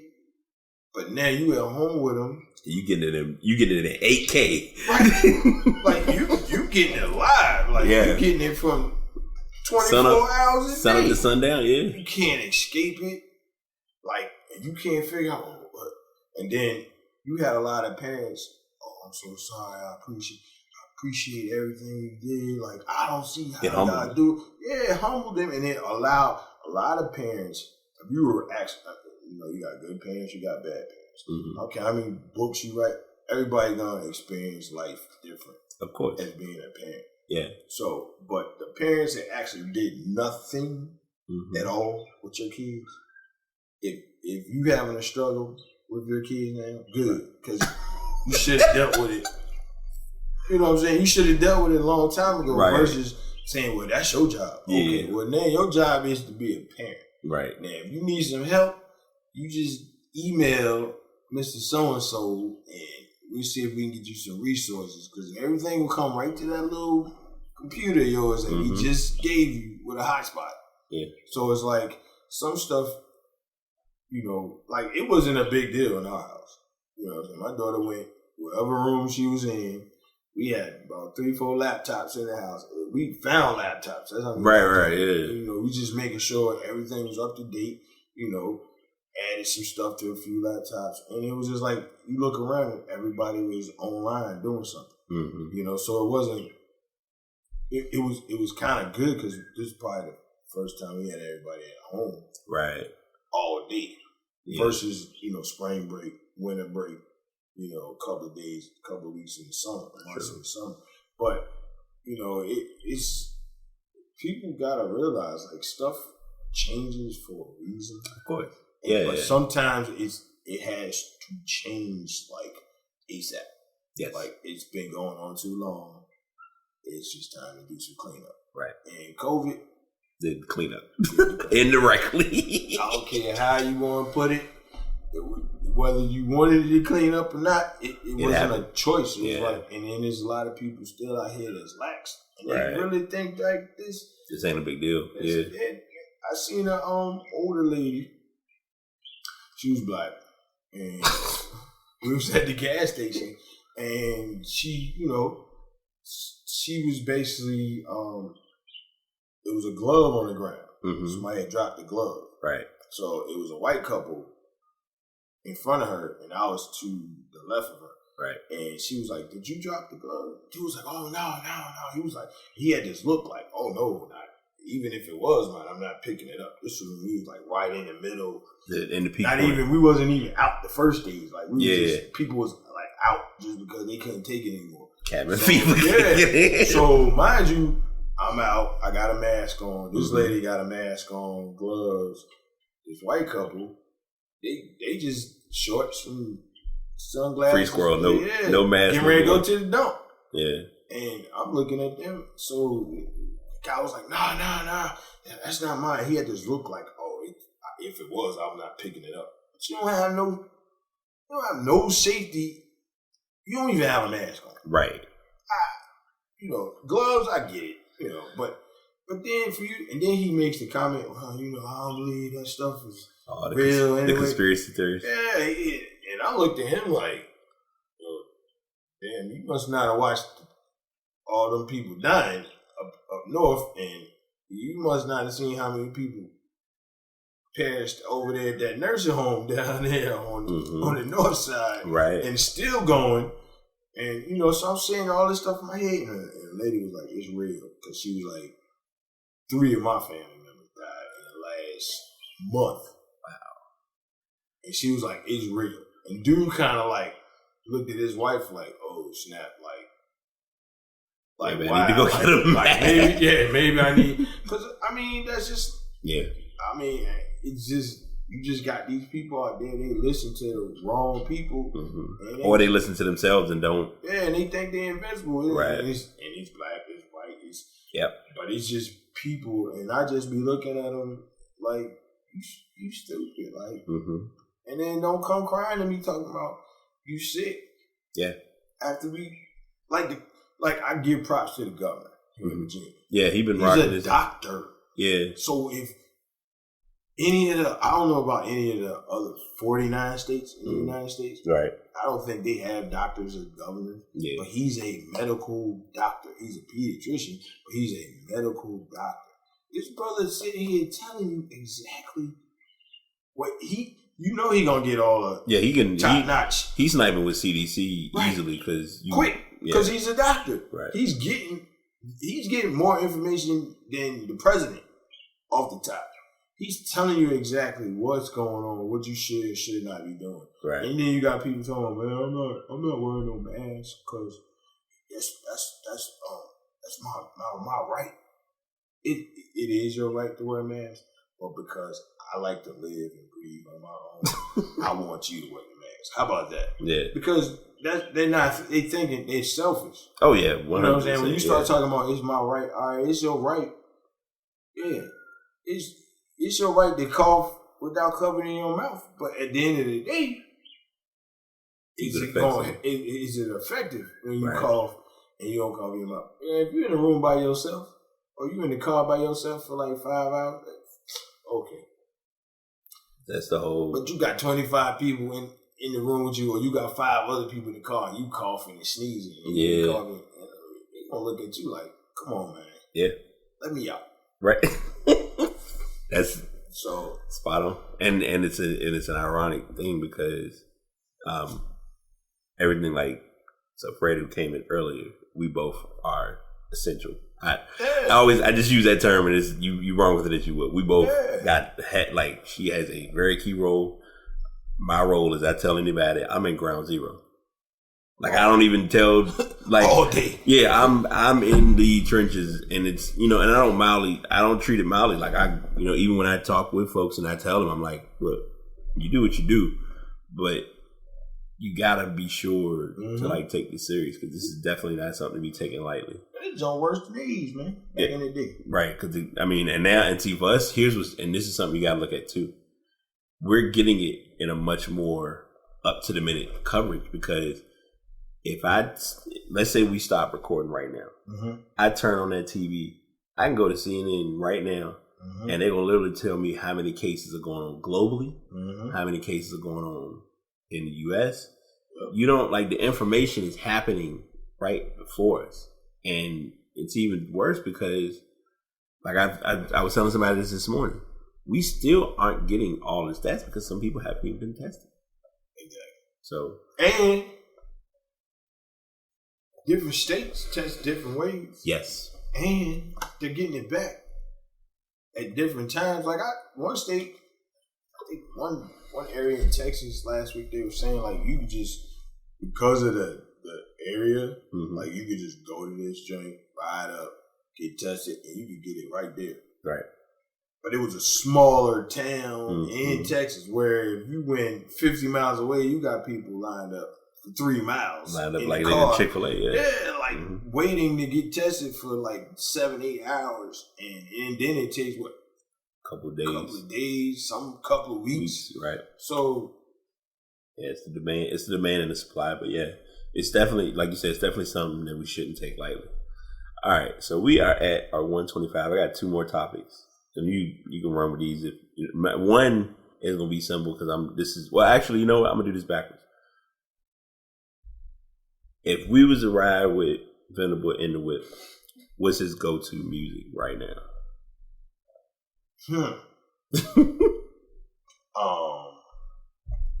Where we ride? How long we ride? Now we ride around the city. If we're in the city, man, we'll do a city trip. Today we probably put in some 90s stuff. Some. I mean, I might mix it up. It's gonna be some hip hop because it's Saturday. It's just right. Yeah, it's just what I do on Saturday. But the summer, yeah. Because and it's summertime. Normally at this time, you done had to shower. You put on the kicks. You put on shorts and whatever. Right. Probably just rock some oldies like Biggie, Nas. Okay. But it's weird that you say that because when I cut grass, I got this. You got a playlist got a grass playlist? Yeah, I got a grass playlist, and it's weird because I got a playlist that just like I'm playing. It just depends on my mood, but I mean, I got a Tribe Called Quest Station, which plays a lot of that, that 90s, with leaders of the new school, and that crew. And then I got Chuck Brown station, so I might want to do some go-go. Okay. And I got a Talib Kweli station, and some days I need to slow it down and put some Jill in. Yeah. And I found a Kirk Franklin station, and this brother, man. For real? Is that on? So what app are you using? I'm using like Slide. Okay. Cool. And Kirk, man, I thought Kirk station was gonna be all. It's all gospel. Yeah, no. They threw some Monkey Riches in there. Kirk got Drake in that joint. He got Jay-Z. He got all right. He got a mixture, and it's not like he's hyped about it because he said this is what he plays. Yeah. In his cars and vehicles, and he gives background on like different like we do. Yeah. I listen to Biggie because of this was who was out. This was our advocate during the 90s. And, you know, I'm not from New York, but my family is from New York. Right. So, like, I remember walking through Brooklyn on the streets that he'd be talking about, things of that nature. I remember going to some of the places that he talked about, you know, when he was strictly New York. Right. And when he started going to Cali and Miami, you know, I had to follow along later. But, but you know, and I have to go to these places when I'm doing my lawn service because it takes me away from the heat. Gotcha. It drowns out the mowers and the weed eaters, and you know, I mean, it's to the point like, you know, I'd have broke a window and didn't even know I broke it. And the lady was like, "I've been calling you for like 10 minutes," and I'm like, "Lady, I got buds in. I can't hear." If you got them buds and like the headphones I'm wearing, because I went to noise canceling. I was late. But you see how? Oh, it's great. Oh man, it's a great feeling. And you just go into a whole. You know, we use it for studying. When I cut, man, like I was about to say, for cutting it really helped because you probably get, like you hear what you need to hear directly, but it's like you're in your bubble and can focus. And I just be going, and before you know it, I'm done. So I was like, oh, let me go ahead. But I'll put road trip. I might mix it up, man. Like, depending on where I'm going. If it's a 4-hour trip, you know, I might start out. I gotta start out with something hype. Again, I'm putting in Biggie, and, right? You know, Tupac and Tribe Called Quest and De La Soul, and then I might slide some Jill in there, and then some Erykah Badu, some you know, and then I might even throw some old school in there, right? You know, get some Earth, Wind and Fire, okay. You know, some Rick James, and things like that. But you know, and then you might catch me on a day. When I do landscaping, I might put classical music in. Okay. Because I need to simmer down and woosah. I don't need to be hyped up pulling weeds and throwing grass seeds. And people going to be like, oh, something wrong with this dude. How you acting out right now? Because sometimes I'll get into it, depending on the song. Dude, you'll see me, I'll be behind the mower and I'll let the mower go and just be like, just break out and start dancing. Like, I said, if anybody ever videotape me, man, it could probably be a lot. You probably could be. There might be a lot of money watching me. Cause like I said, you can't tell because I got the buds in. I don't have, you know, if I had this, you'd be like, oh, he got it. Yeah, and I got the buzz in. Yeah, the hat. The buzz noise canceling ones I've heard are go. I've thought about those, but I do this because this is like I'm making it evidently clear to you. I don't want to talk. And people still don't get it. Like, and it'd be so bad. It's a meme or it was a GIF. It was an image I found basically that said, if I have no headphones in, I'm available. If I got one headphone in, I'm willing to listen, but I'm kind of in and out of it. Yeah. If I got both of them on, leave me the fuck alone. Period. You're not getting it. I'm not getting you. No eye contact. That's basically what it is. That one, because I do that. I take one out to be alert because, like, you don't know I don't know what's going on. Right. I'm in certain neighborhoods, or it's a certain time of the evening, like it's getting dark, and I need to hear, you know, something walking behind me. Yeah. Or if somebody say, "Yo," but if I got both of them in, I'm just gonna be. I'm in the zone. Yeah. I'm gonna just scan the area. I'm comfortable. Right. I'm trying to get it done, but. Music is a go. That's why, and that's kind of why I always keep the music segment in my podcast because I always like. For me, it's usually, you know, with new music if I listen to. I ain't gonna lie, it was some new albums that came out this weekend, but not some of these. Like it's half, but it's half. There are some artists currently that I like. Like I like her. Yeah, I like Tiana Taylor. I haven't listened to August's album, right? And I'm not a tabloid show, so I'm going to go ahead and tell y'all now I'm not talking about all this stuff with Jada. Y'all can go to your other platforms. Joe covered it pretty well this morning. Trying to think what else. it's a wide variety, and like it from knowing me as young, because I think when you had first met me, I was coming out of school, but I was still in like my Saks bag at that time, like in high school. And then too, like, I mean, I just loved listening to music. Like, I had a collection of CDs and all that jazz, but yeah, that's a good collection. So I'm gonna, and we'll talk offline because I'm gonna get that link. I'll share that link in the show notes as far as the app that you use, because might be something I may even try out to just kind of get a feel for what others are listening to. Last part, and then we're gonna do our pass the message. And it's good you mention it because that can lead into my last piece, which is about your lawn care service. Without going into the intense elevator pitch, but I know I'm gonna let you rock because this has been, like I said, I knew having you on was gonna work because I could be like, all right, he would just talk about stuff and I can just kind of sit and chill, which has been the main thing. So to give your detail, if you can be as extra or as simple, just kind of explain what you do as far as your lawn care service, business name, everything, so that way people know what you're doing.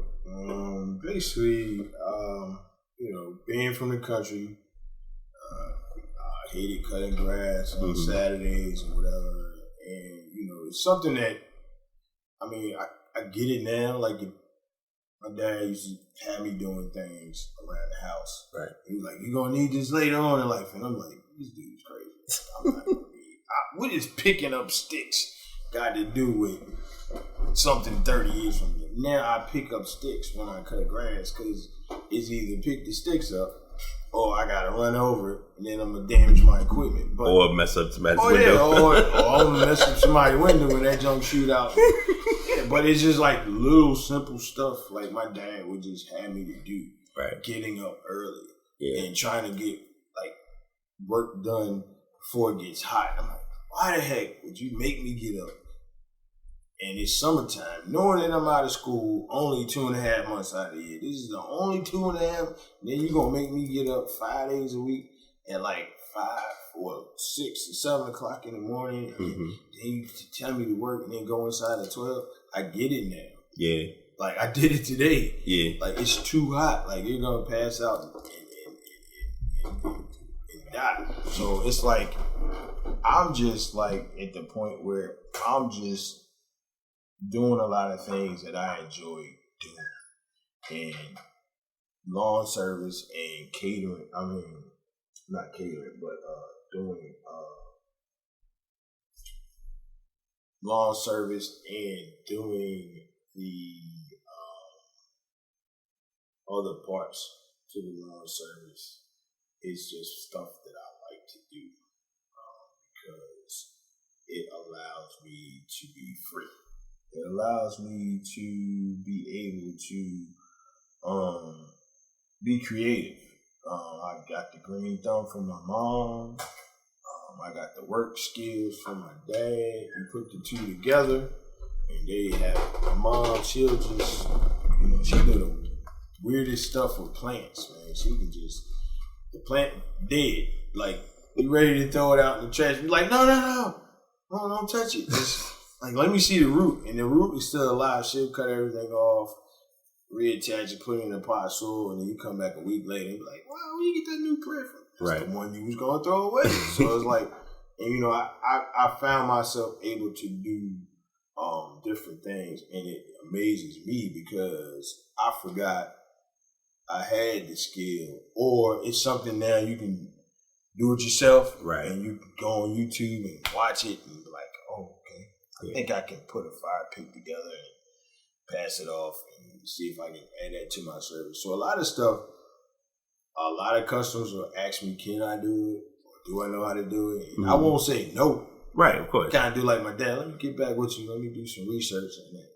Once I feel comfortable with it, when I come to your house, B, and you be like, I want to do X, Y, Z. I'm like, well, let's try it in your backyard. Or let's try it in the front. Do a trial run. Yeah, do a trial run. And if it don't work, well, you're going to be stuck with it. Yeah. But we'll fix it. But no, seriously, I just do a lot of stuff that I enjoy doing. Man. Is it easy? No.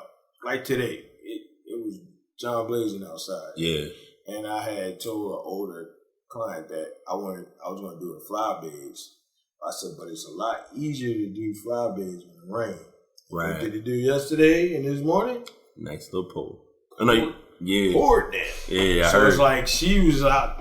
She said, "I wasn't looking for you, but I was looking for you because I know you say you like to do that kind of work when it rains." Yeah. And I see because it kind of you don't have to water if it's just finished. It's already cut most of your work out, right? It cuts a lot more work, and then a lot of the plants and a lot of the weeds and stuff like that is easy to pull up when the ground is wet versus you trying to pull it up from cement. Right. It's hard.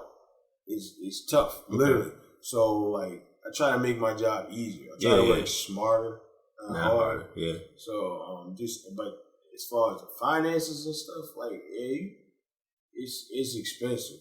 I found myself this week probably spending more money to correct, fixing, and getting my equipment straight because we had all that rain a few weeks ago. Right.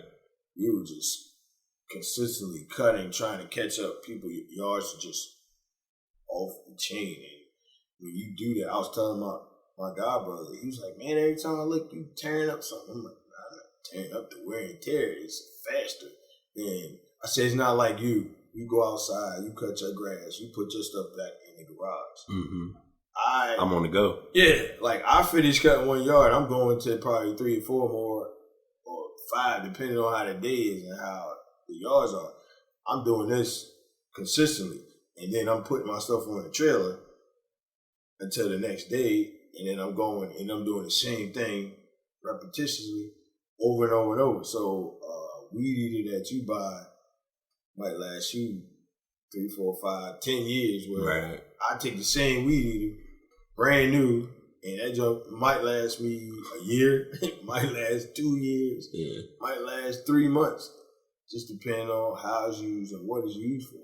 But other than that, it's a lot. It's enough work out here for anybody. I pass guys all the time. We blow and like thumbs up. Yeah, y'all work. It ain't like y'all battling each other in the business. You do not have to fight nobody to cut a grass to do a yard. Because it's a lot of yards. More yards than it is lawn care and services out here. And so it's not like anybody can do it. I mean, you got enough business for everyone. Yeah. The grass didn't stop growing when the COVID came out. No, definitely did not. Did not. So, I've been working pretty much since the end of February, beginning of March, nonstop. I was about to say, I think each time I've hit you up and talked to you, you used to be like, "Yeah, I'm about to go work on the shop." Yeah, I'm like, "All right," but I know I ain't knocking it though, because that's the biz, you know. And it's days where you get up and it's like, what? Why am I doing this? But then that day, by the time you get out, get on the trailer, pull it out. I even got Navid. For real? Yeah, I got her out there one day. She got stuck trying to go to one of her friends' house. Yeah. They weren't there, and I was like, you got to ride with me the rest of the day. She was like, I don't care. But then by her riding with me, one thing she said, she was like, "Daddy, I appreciate and I understand what you do now. When you come home and you just want to you take all your clothes and you put it right in the wash machine and you get in the shower or you just sit down for like an hour and just be numb. And then when I come back through and you sleep and you still trying to get in the shower," she was like, "I get it." Right. Because she saw it firsthand. She saw it, and then the next day, I was like, "Yo, I ain't gonna mess with you because you got your nice little Nike kicks on, and I ain't trying to get your sneakers dirty." But the next day she came out, she had some old Vans, and she had to change clothes about 2 or 3 times. So we was in the neighborhood, but she actually enjoyed pushing. I'm more, you don't have to push, but she enjoyed doing the work. Yeah. And then she was like, "Dad, I lost 6 pounds this week." I'm like, "See, it's physical." She was used to the heat. Yeah. Back in the day from track. Yeah, true. We was out there Friday, Saturday, Sundays in the summertime, so it wasn't like she just had to get readjusted. Right. But she was like, "I get why you come home and you grab a beer and it's like, go, wow," and then you doze off for like 3 hours. Yeah, what was the package she had? Because I remember you showed me the little package she had made. That's like was that something like a cooling joint? It was like a picture you showed me. It was like in a plastic bag. No, you know what that was? What was that? she had made a joint from my finger. Oh, okay, got it. She took a Ziploc bag, a gallon joint. Yeah. And she cut strips because I needed something that was going to be waterproof. Got you. Okay. You know, by my finger being cut. Right. So I ended up I was going to wrap it and put gloves, and I was like, I do all that. By the time I do all that, so she went.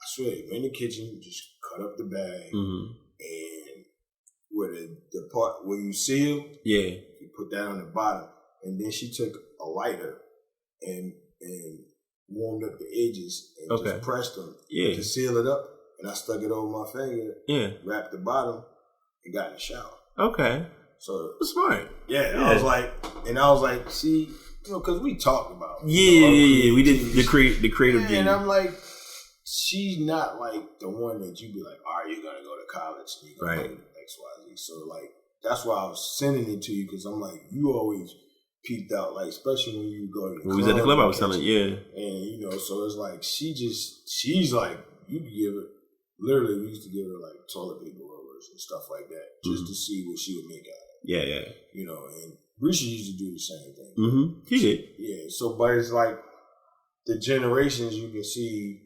Because I was thinking that she was going to be more consumed in the social media part, not me, you know what I mean? Right. But it's like both. And she'll jump on YouTube and watch videos. Like she knows how to do her nails and stuff. She bought all this equipment. You was talking about entrepreneurship. Yeah. She taught herself how to do nails. I was about to say, She's improved her art skills. What else? I mean, she just, because you know, COVID. So like. This is the time when the internet is getting a nice little burn. Yeah, and burning. Yeah. And if you was looking, because myself and other, I had other friends, their daughters, and sons and daughters, it's mostly daughters for some reason, but their kids did the same thing while they were just sitting around, even to the college level. Like, what can I do to make some money while I'm sitting here in this house? So we done went from teaching ourselves how to do certain things. My wife, you know, she cosmetologist, a licensed cosmetologist. She sit there and found out that I could get certification in COVID. It's called COVID certification. So you can be COVID safe to like work on people's hair, right? To do hair, to be in the building. That's when they had shut the shops down and stuff. Yeah. It was trainings that they had to do. And stuff that they should have on their buildings to say like, oh, I had this training. Yeah, because you know, doing hair and being a barber, all you doing is touching people. Right, all day. You can't put a mask on somebody and you trying to shave their face. Right. So you got to find that. You can do it, you know, while you doing their hair or shaving them, but come on, man. And then you got to, and that is already an issue. You know, it's already a big deal when you in that business. For a lot of people that don't know, when you get out of a chair, your barber or your stylist should be cleaning products and the chair and the area anyway. But they had to go through an extensive. I was about to say, I know training about like how many people can come in. That is, I didn't think about that. You gotta have capes, a different cape for everyone. So now, do I buy throwaway capes like the mask, or do I have 25 capes, and then after I finish, I just throw it in the wash machine? You know, everyone has to have a mask. You know, you can't have, you know, when you go to the shop, you have people sitting around for 2-3 hours. And you can't have that. Can't be sitting. You gotta have appointments. So now I gotta get an appointment sitter, appointment app. Because it's all about time management. That is true. I'm not working till 8, 9, 10, 11, 12 o'clock at night anymore. Because you can only do one person in a certain amount of time. Because you got to do that service, then you got to clean up, then you got to prep it. Just like if this the fifth person, just like it was the first person. Right. So a lot of people don't know that, man. Yeah, it's a lot of behind the scenes for it, but wow, yeah. So yeah, you've been it's been a grind, but that's all right though. So I'm glad, because I know you've always done the lawn care, so that's good. And like I said, I told you before, like I know both of your kids are creators. They just creators in their own path. But I know definitely with the youngest, because when she first met me and trying to figure out who I was, and when we had saw each other recently, she kind of was like, I know him, but I don't remember him. And I'm like, it's okay. I just remember you. I told her today I was coming over here with chit chat. I said, Brian, BT, light skin. Right. Always in the gym playing ball with the kids. Right. She was like, light skin? I'm like, yeah, I just said light skin. Mm-hmm. She was like, oh, yeah. Right. But yeah, she was a baby. Yeah, no. She not like, Breezy was like 9, 10, mm-hmm. so she's going. Now it was like, and I get it, and I also, it's an interesting growth too, because a lot of people may or may not realize it. Like even with me doing this podcast, when you first met me, super introvert. Oh yeah. I would not talk to anybody. No. I kept and now it's weird, because I ain't like it. I mean, not no, I know. You know what I'm saying? It wasn't. Let me take that back. I didn't say I like. It's just certain. So everybody had a different setup mm-hmm. at the club. Right. Yeah. So I think I bonded more with you because you were more into the tech savvy stuff, like mm-hmm. the computer stuff was starting to get. So you knew more about like computers. I was a techie guy, and I didn't want nobody to know it. Right. You was a techie. Yeah. All the games. So when we got the Game Boy and the big. I was like, yo, go for it. Right. You set this up, and I'm going to sit in the office somewhere. Like, I gave you a brand new mm-hmm. Xbox. Yeah. It was like. Go, just put it, hook it up real quick. Hook it up and get everything, whatever way you think. So, and then by playing, ball in the evenings, and then, when the old heads used to go home, I used to let y'all ball like extra time, mm-hmm. and I'll be like, yo, all y'all gotta do is help me close down the building, right? And then we can go.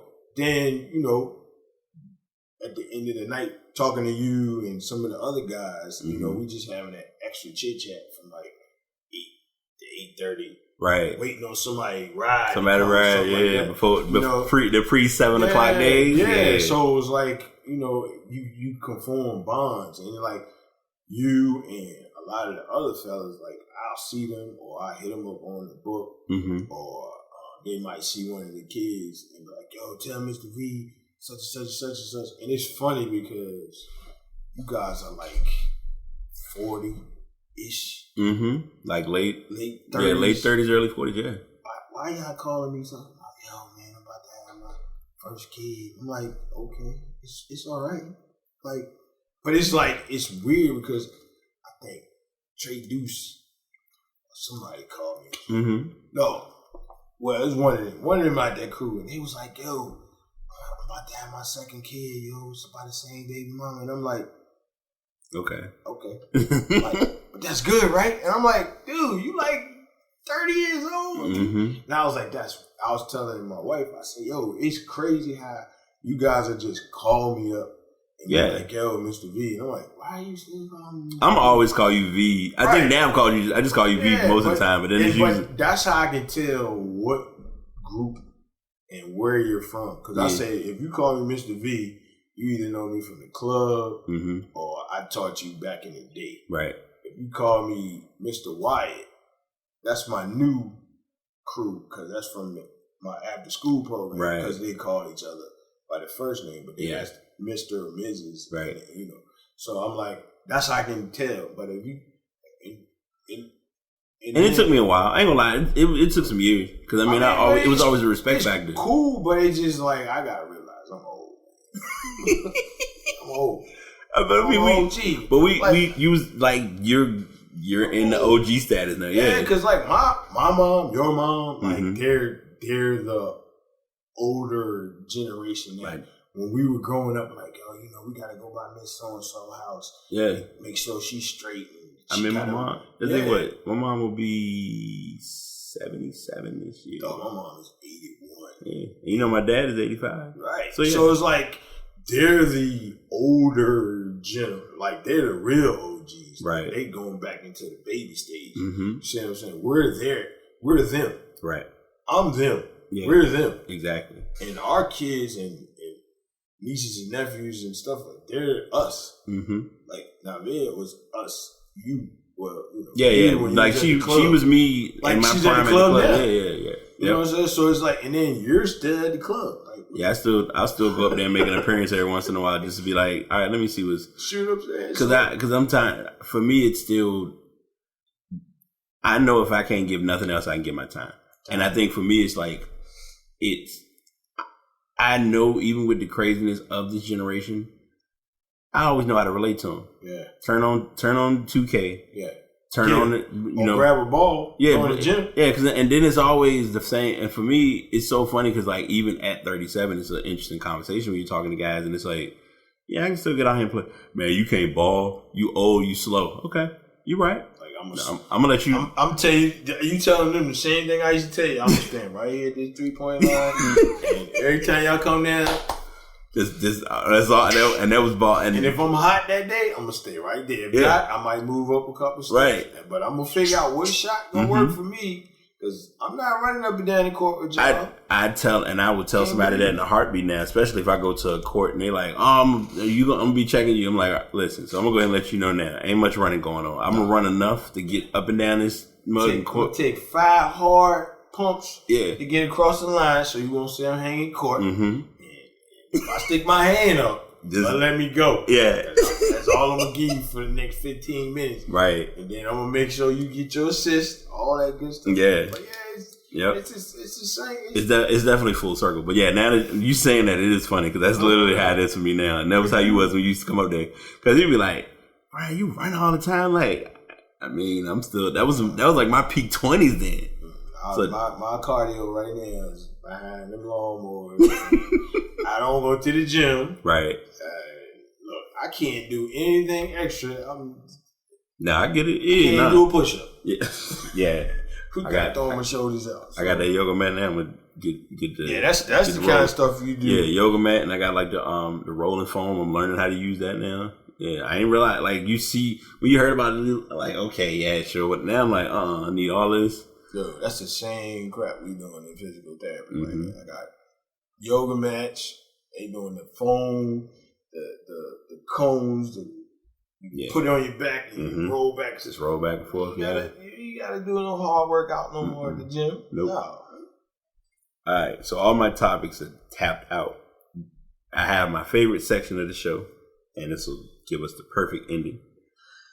On this podcast, as you know, it is called The Pass.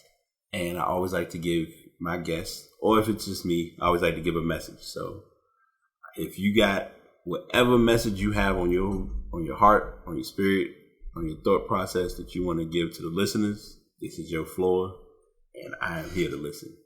Yeah. They're here to listen. You know how we had a big thing with it, and I'm quite sure you're going to have a session on that, but you know how we had the big thing around here about statues being taken down. So I've had to tiptoe. Yeah. So basically, I went past.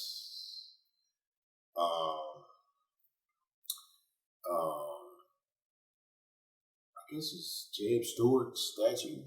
The first, with it right there, Stewart Circle. Right. Okay. All right. So I went past there, and I'm looking at that bad boy. I go past it probably on the average, maybe 3-4 times a day. Mm-hmm. It's going from Broad Street to where I live. Exactly. So that's my shortcut. But on this particular day, I think this was the day after they removed it. Okay. And I looked at it, and I always take, my thing is pictures. So yes. I always take pictures, and I figure out a way to connect that through words. And the first thing that popped in my head was sometimes words mean more than the statue of someone's life. Mm. And I was like, did I say that? Because I don't know where the heck that came from. So, I'm like Googling to make sure I'm not, but I'm like, that came out of my head. And when I meant about statues, they took that statue away. Right. Now, when it was there, it was there. Before all this other stuff came. But when they started tagging it and putting words to it, that's where the word part came from. Gotcha. It meant different than what I used to see when I used to go past. I used to see it, but not see it. I knew what it was, but didn't know what it was. Right. Now you're tagging it, you're putting your feelings, your words, because you understand like what this statue stood for or stands for. Yeah. Now that it's gone, You just got the pedestal there. It's still words there. Mm-hmm. It still mean the same thing it did last week. Right. But the statue is not there. So I just like process all this stuff, and I'm like, you know what? Everybody's always they're at the point there, like, oh my God, if we take this statue off the street, like it's gonna bring down the price value of my neighborhood. It's not gonna bring down the price value of your neighborhood, right? Because half the people didn't even, they saw this statue, mm-hmm. but you weren't getting that much, like you weren't getting world press. Like people wasn't coming from all over the state, the country, the world to take pictures in your neighborhood. No. Like now. This became a spectacle in the last, I'd say, month. Yeah. Oh, and it's gotten worse because now we're taking stuff out. Yeah. And then in the last report I got, they even want to remove the Arthur Ashe statue. I heard about that. I think someone from the family even spoke right. on that. Because see, I know the nephew of Arthur Ashe. Okay. And that was one of the things I was going to hit him up on. And normally when anything goes down about Arthur Ashe, because when they tagged that joint, you hit him up. I hit him up. He was like, yo, we good? He said, I'm out here now. So I went to his Facebook page. He was live. He was calm. He was like, we got some people coming through. Like, they got it cleaned up in like 2 hours after they got tagged. Yeah. And then it was like some people that got the information they got tagged didn't even see it because it got cleaned up that quick. Right. But, like, I get it based on what the mayor's saying. Like, he's basically, he's getting rid of the statues for one reason, but he's also getting rid of it for safety. Yes. And people not understanding. Nope. I get it because I've been through it. I live in the neighborhood where all the statues are. These people out there all night. All day. Yep. They didn't, to the point they just moved them from off right where the Robbie E. Lee joint. Yeah. They was bringing couches and stuff out. Once I saw the barricades, that was a giveaway. Yeah. I knew what time it was. Yeah, but the barricades was because it was acting. I know. Other people acting stupid trying to just roll through there with big old 4x4s and the flags, and But I go through there every day and was like, oh, they put a flower garden out here, like this state property. Can you do that? Like people literally was camping out, like they had free food, business. You know what I'm saying? Shirts was sold. I remember. I want to say I saw somebody was telling me it was a second basketball court at it. They put a basketball court inside the barricades, and I was like, "Y'all running full court on state property?" Yeah, and they not saying nothing. Nope. I was like, "Yo, they letting them get away with a lot of stuff in the circle," but it was peace. Like you had your days when there was stuff going down, but like I said, it different sections of Richmond get different reactions. Right. And I get why they say, well, maybe we need to. Honestly, like when they was going to do the Arthur Ashe statue, like nobody really wanted him to be on mine. Yes. Now, the way they did it, it was smooth because you notice he got his back turned away from him, facing the other direction. Yeah, I didn't even think about the other direction. He's facing west. Okay. Going east, he got his back turned to everybody that's on him. I didn't even think about that. And so I was like, oh, that's kind of smooth. Like, yeah, let this brother stay. But now you got the whole boulevard named after him. Put the man on the boulevard. If you don't put him in front of that center. I'm sorry. Okay. All right. Before you continue, I'm gonna tell you why. Well, it's old. That's number one. A couple. It's his joint. I was thinking the same. They're gonna tear that down. So January, and I showed this game to my roommate because it was that interesting to me. John Marshall played against Sierra Canyon at the Ash. It was crazy. I was not even going to try to get a ticket. I wasn't planning on going. But I was like, okay, this is a good little event. I'm all for it. When I saw the highlights and I saw that broken down NCAA logo on the side and literally my man who does all the commentary for I said, okay, nope. But when I was in Union, that was our. Oh no, that was y'all Mecca. No, that was y'all. But I'm saying, like, but you haven't did any improvements since I've been in Union. Yeah, I didn't mean to go off course. My bad. No, but I get it. But this should be a boost for them to facelift it. Yeah. Like we've been saying, like why you? It was embarrassing for the kids in the metro area to have track meets. It's still embarrassing. Yes. To have track meets. Yes. And indoor track meets in that place. Not to mention basketball, but indoor track meets. Like when Breesha ran track, she ran the third corner past the wall, just like everybody else still does. And Breesha ran track back in 2000. I know. Yeah. So. Like the same turn, like you come on, man. I just was in, like I said, I know. Like let's not put it there yet. Yeah, let's get that, but they should put it on the boulevard. Like I get it. I know some celebs because I know some stars, and it was a nice turnout for that game. But I was like, I said, LeBron and Wade better be as hidden as possible because I know if they are there, they are not trying to be seen. The last thing you need is a picture saying, "Yeah, I was at the Arthur Ashe State Center," that looked like.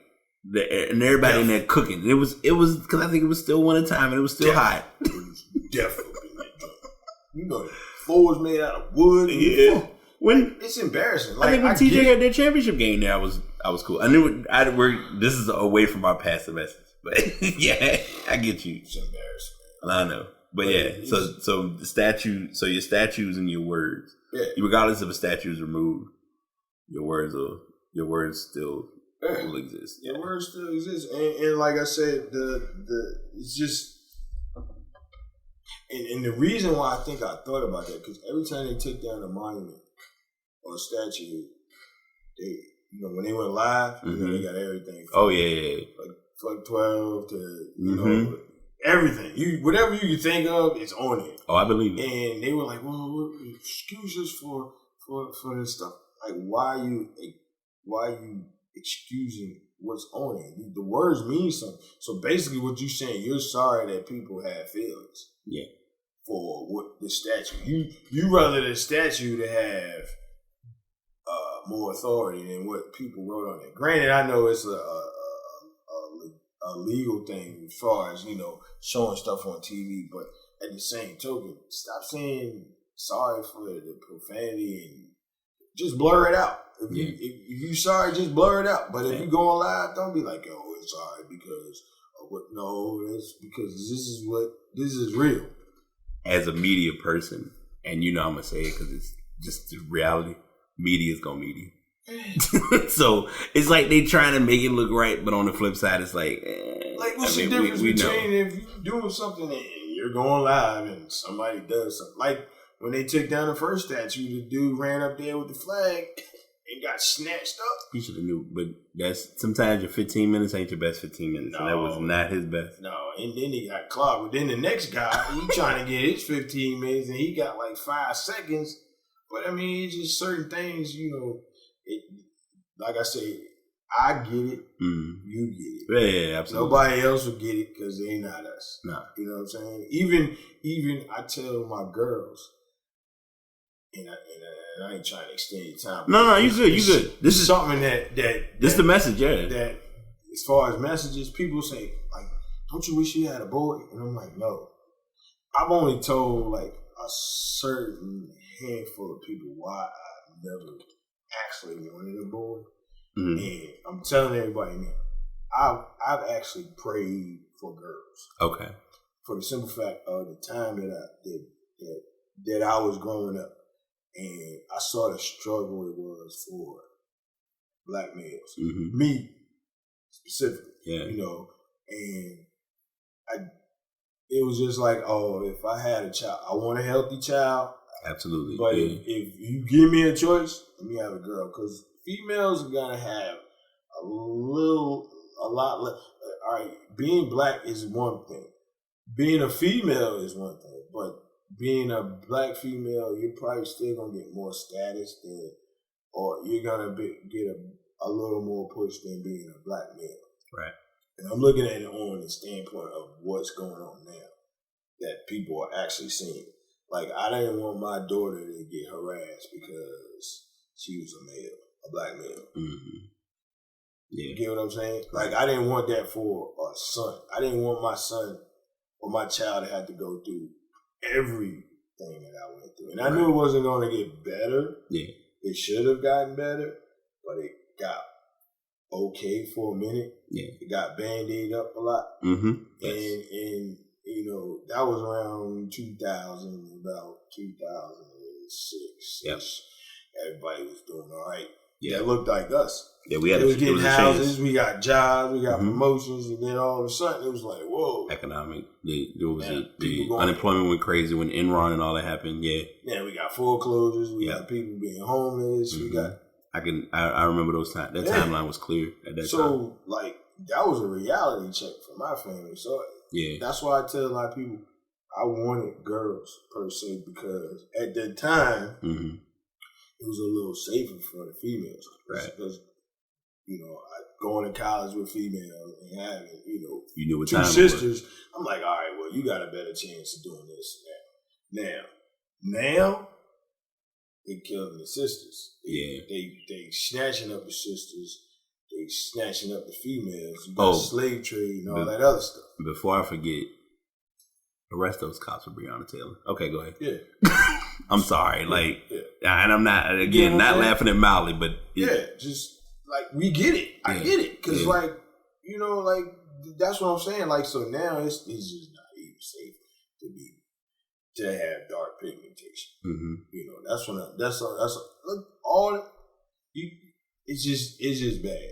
You know what I'm saying? And so now I can't even say, well, that was the reason. I can't even say that's a safe reason. And, you know, and it's bad. It's almost like you don't even want. I don't want to say want to have kids. I don't want to bring in someone that's going to have to go through this. Probably why my population is tiptoed zero exactly. for a while, because it's tough, man. I know for me telling my stories are one thing, but then it's like, yo, I can get you out here for the world, but prepare you for what's on the other side. It's such a learn and go, and then a lot of it is literally the right people in the right time in the right space. And being in education. Yeah. And dealing with the community where you're around kids all the time, like you know, it's just a lot, man. Like some of this, a lot of the stuff that kids go through now, children go through now, like I wouldn't have made it.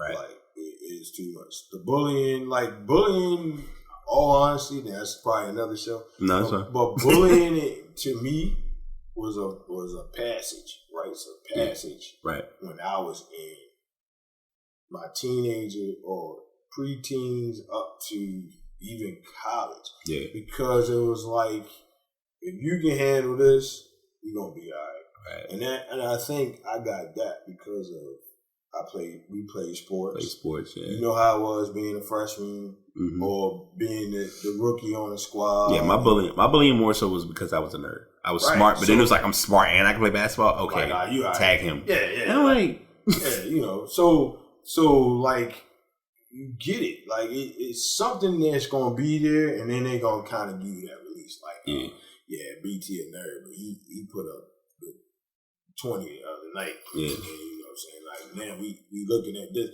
Mine was more so, and this is gonna be funny. It was never. Now, playing for school, I didn't play. Now, you might know that, but I was Office Max and Staples before they were a thing. So if you needed pencils, paper, pen, hey, you got and they knew what I would have, and I never, like, I don't want the people that's like, okay, I'm gonna put everything on the table. They'd be like, yo, you got some lead for like 0.7 pencil. One of them, I'm like, the leg. You was a resource hustler, and I was, and the thing was pro bono, but it was also who I knew. Yeah. Some people, if I knew them, I'd be like, all right, I'm good. But then if it was others, I'm like, I ain't rocking it today. Like pencils, like the erasers, like everybody see the new pencil erasers.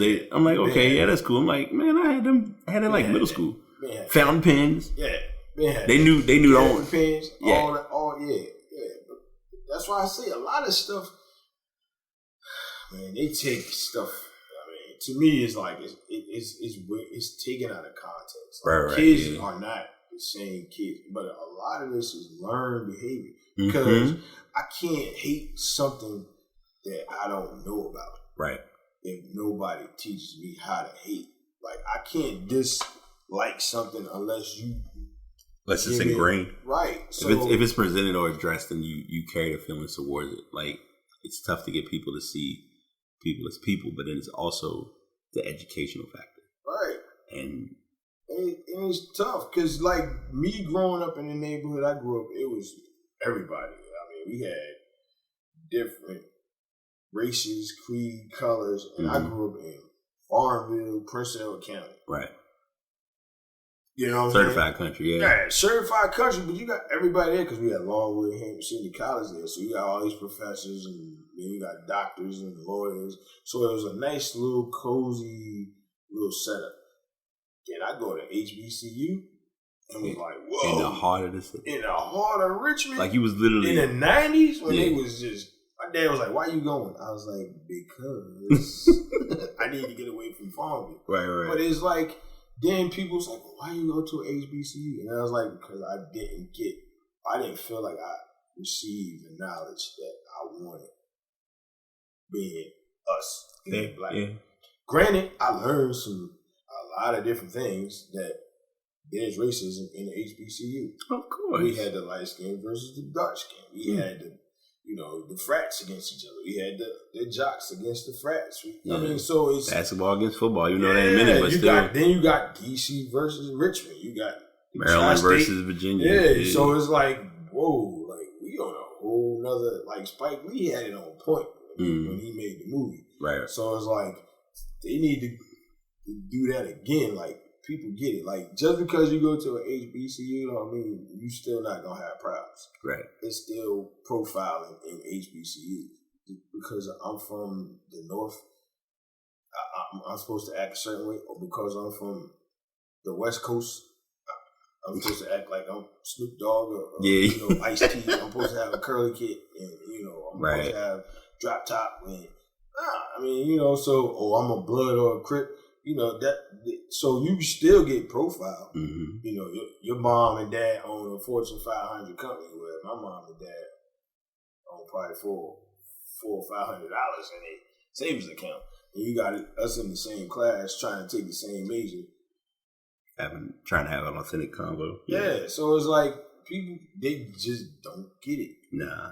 It's a black thing. Yeah, right. Like, that might be a shirt. That might be. We'll talk about it offline. I ain't gonna say that. Yeah. Because I don't want to give it away. I did. Because I just, yeah. But it's BT. It's a lot, man. No. That's why that was the exact reason why I got you on the show. It's a lot to say, man. It's so much stuff. Like, I know. We talked about it. Mm-hmm. Like now you really don't want to get on any type of social media because you might not have a job when you go back. Right. That's how they run it. Mm-hmm. They did it before, but now it's like if you say or do anything, yeah. And I mean, I've being very transparent. I've been very cordial with my platform, and still, I speak on what I feel. I post a lot of things, but I also am like, I'm knowing my line, but also not going crazy. Yeah, because I'm like, before I hit sin. Will I still be employed? Yeah. And I had forgot about that because that was a big thing in the district I worked with. They like on your profile, like right. So, but I was talking to my nephew. One of my nephews, he's in the military. Mm-hmm. I was just asking him like, how is it being in the military? Right. With this going down, he said it's bad because he said I got some soldiers here because he's a drill sergeant. Okay. He's up there. He's like, I got some soldiers here that open their mouth and they gone. Yeah. Like, they got rid of them because you gotta remember, you work for the government. Yeah, it's a whole different ballgame. Is the president. That so is true. You can't say a lot of stuff even though you're off the clock. You can't go on social media and be like, yo, go crazy. Black Lives Matter, because they're gonna be like, well, you wearing these other colors right now. Mm-hmm. So you might want to pick your you might want pick your line a little better. He said it's tough, and I get it because I've asked him about certain things. How you do this and why you do that? He was like, well, it's my job. But he was like, when I get out, it's a different story. Right. I'm gonna do XYZ. I'm doing this. Yeah, geek. Tech geek too. He doing the same thing he into. Right. You know what I'm saying? So it's like I always go to him for certain things too. But it's just like, man, it's crazy on all areas of this whole scenario right now. Mm-hmm. And I was telling you about the brother that was a police officer. Right. Oh, you need to do a job with him. I remember. I think we talked about that before. Yeah, because he was the one I told you. Mm-hmm. When we went out to play at the pool hall, the pool hall no longer open, right? Yeah, I saw it. I was like, oh. But when I called you, I was like, what we playing pool in there? He was like, I got nothing. Yeah, that's brother, man. Like when I say his brother, it's like he's from up north. Mm-hmm. You know, like he grew up hating cops. Yeah. And you know, he said to this day, he said, I'd rather knuckle up than pull out. Right. And I'm like, you know, and the kids, like, but you're a cop. You got a gun, you got a taser, you got a mace, you got a stick. He said, I'd take this belt off with everything on it and would knuckle up with you before I use anything on this belt. Right. That's just the type of person he is. Yeah. He said, I don't even like cops. And I looked at him like, what? But then he must have saw it in my face like, damn, you look about as puzzled as these kids. And he was like, yo, yo, Mr. Watt, tell me, do you like everybody you work with? I said, nope. He said, do you conversate with everybody you work with every day unless you have to? I said, nope. He said, do you associate yourself with certain people that you work with outside of school? I said, nah. Nope. Right. He said, do you have like certain groups of people that you good with in school and you might not even talk to them around school? I said, yep. It's the same way with us. Yeah. He said, it's people that I trust and I don't trust. But he was like, I got 4 or 5 of them. He said, we got a plan. So if anything go down, we got a plan, like who goes do this, who goes get the family, who goes. And it just, I was just like, you know what? I never thought of that. Yeah. And this man said he got harassed. He gets harassed before all this. And see, that's why I be telling people, like, they be saying like F12 and all that, you know. But if you're on for 12 and something go down, why you hit 911 talking about, can I get the police? It's some good officers out there, law enforcement and all that. But it's just like, but they're trapped in the circle of. I said, to me, they got the worst job. Yeah, because it's like all this going down. Like, what you gonna do? Mm-hmm. But then when you start seeing officers talk and you see videos, I saw a video where the officer said he had got pulled over, and he told the man, like, look, I got a knife up here and I got guns inside the car. I'm certified and I'm a police officer. He said they still was going at him like. He still was coming up sideways? Wow. Because he was out of uniform. Mm. You out that blue. Everybody ain't rocking with it. You backed up. Yeah. Us. Like, we only understand. So, you know, when you hear them talk about it, man, it's just like, man, like they have to have the toughest job out here. Like, law enforcement has to have the toughest job right now out there in the world, because especially if you're a person of color, yeah, you got to have the toughest job. Because it's like, do I even want to go to work today? Mm-hmm.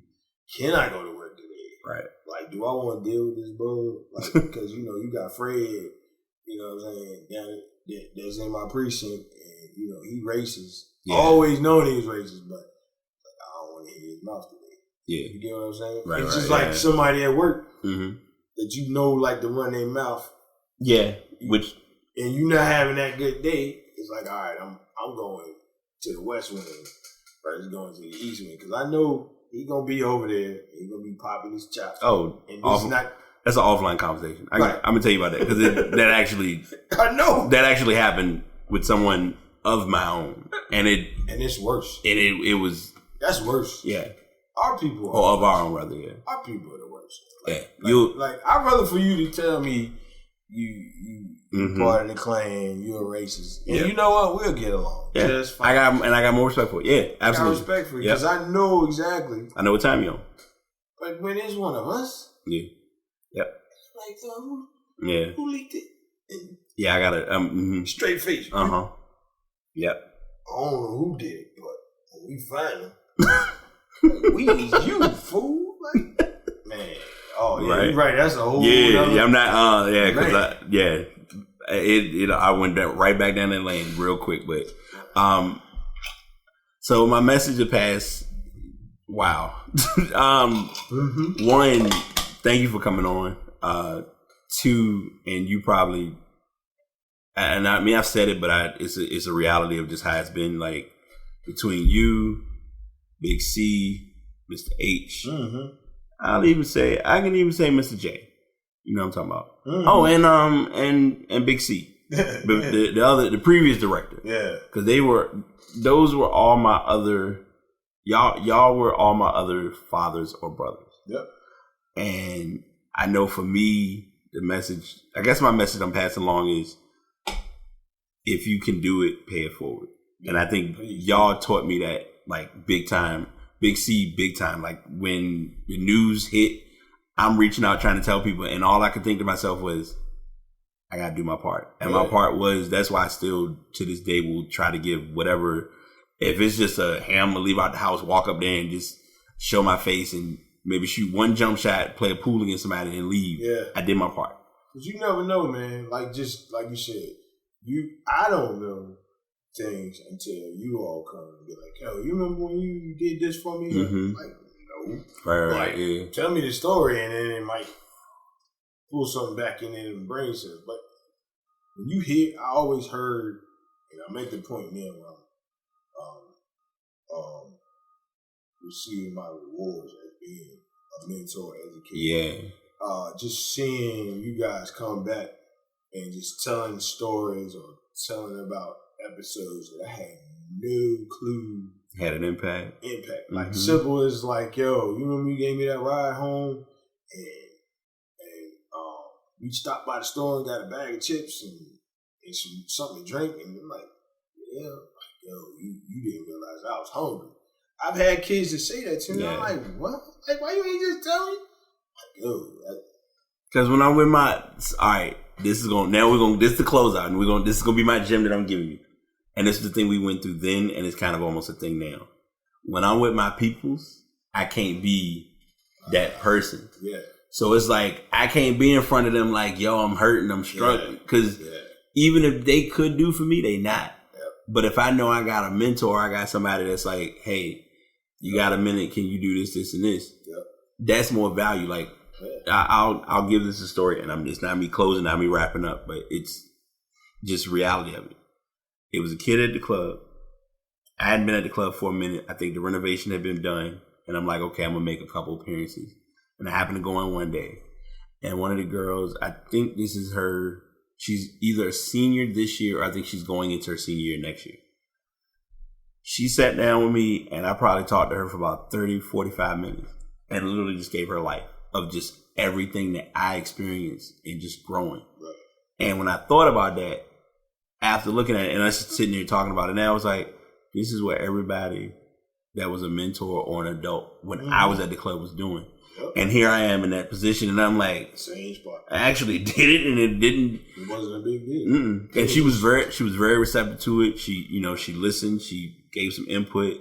I gave her like just some generic tips because I think at the time I was in my heavy planning bag. Matter of fact, you saw me that day because I think I had talked. We talked afterward. Just getting her to understand like how important it is to plan out your day. Don't use your phone as an alarm. Like little stuff that she was kind of like, you know what? I never thought about that. So it was like, to give those gems now and have those same gems be given to me and not realizing like, hey, now it's moving forward. It was a big deal. Yeah. So again, thank you for being on the show. Wyatt, Venable, Junior, Dub, V, Mr. V, all that. Like, like I said, we always have combos. Like if I didn't have the allotted space, because I'm probably gonna have to do a little bit of business off site, but I'm gonna definitely, because this could easily be a 3-hour show. Oh yeah. Especially with a lot of things that we talk about offline and just through text, or if it's like you happen to catch me in a convo, like we talk. You were joking about it earlier. Like we literally went to a pool hall probably played to like 1 or 2, and I think we was out there till like almost 4. Yeah, just talking outside after they close. So I mean, I'm definitely appreciative. Like I said, we're gonna have that offline convo. If y'all are not doing so already, I'm definitely gonna put his link in the show note for the lawn care business if you're in the city and need service, because you know the reality of it is I've been on board for it anyway, but I definitely want to support my own because I don't think we do it enough. So we'll get that ball rolling. I'm gonna wrap this show up, and in 2 weeks I will have my first book writer. So we'll look forward to that. And then until next time, this is BT. This is V.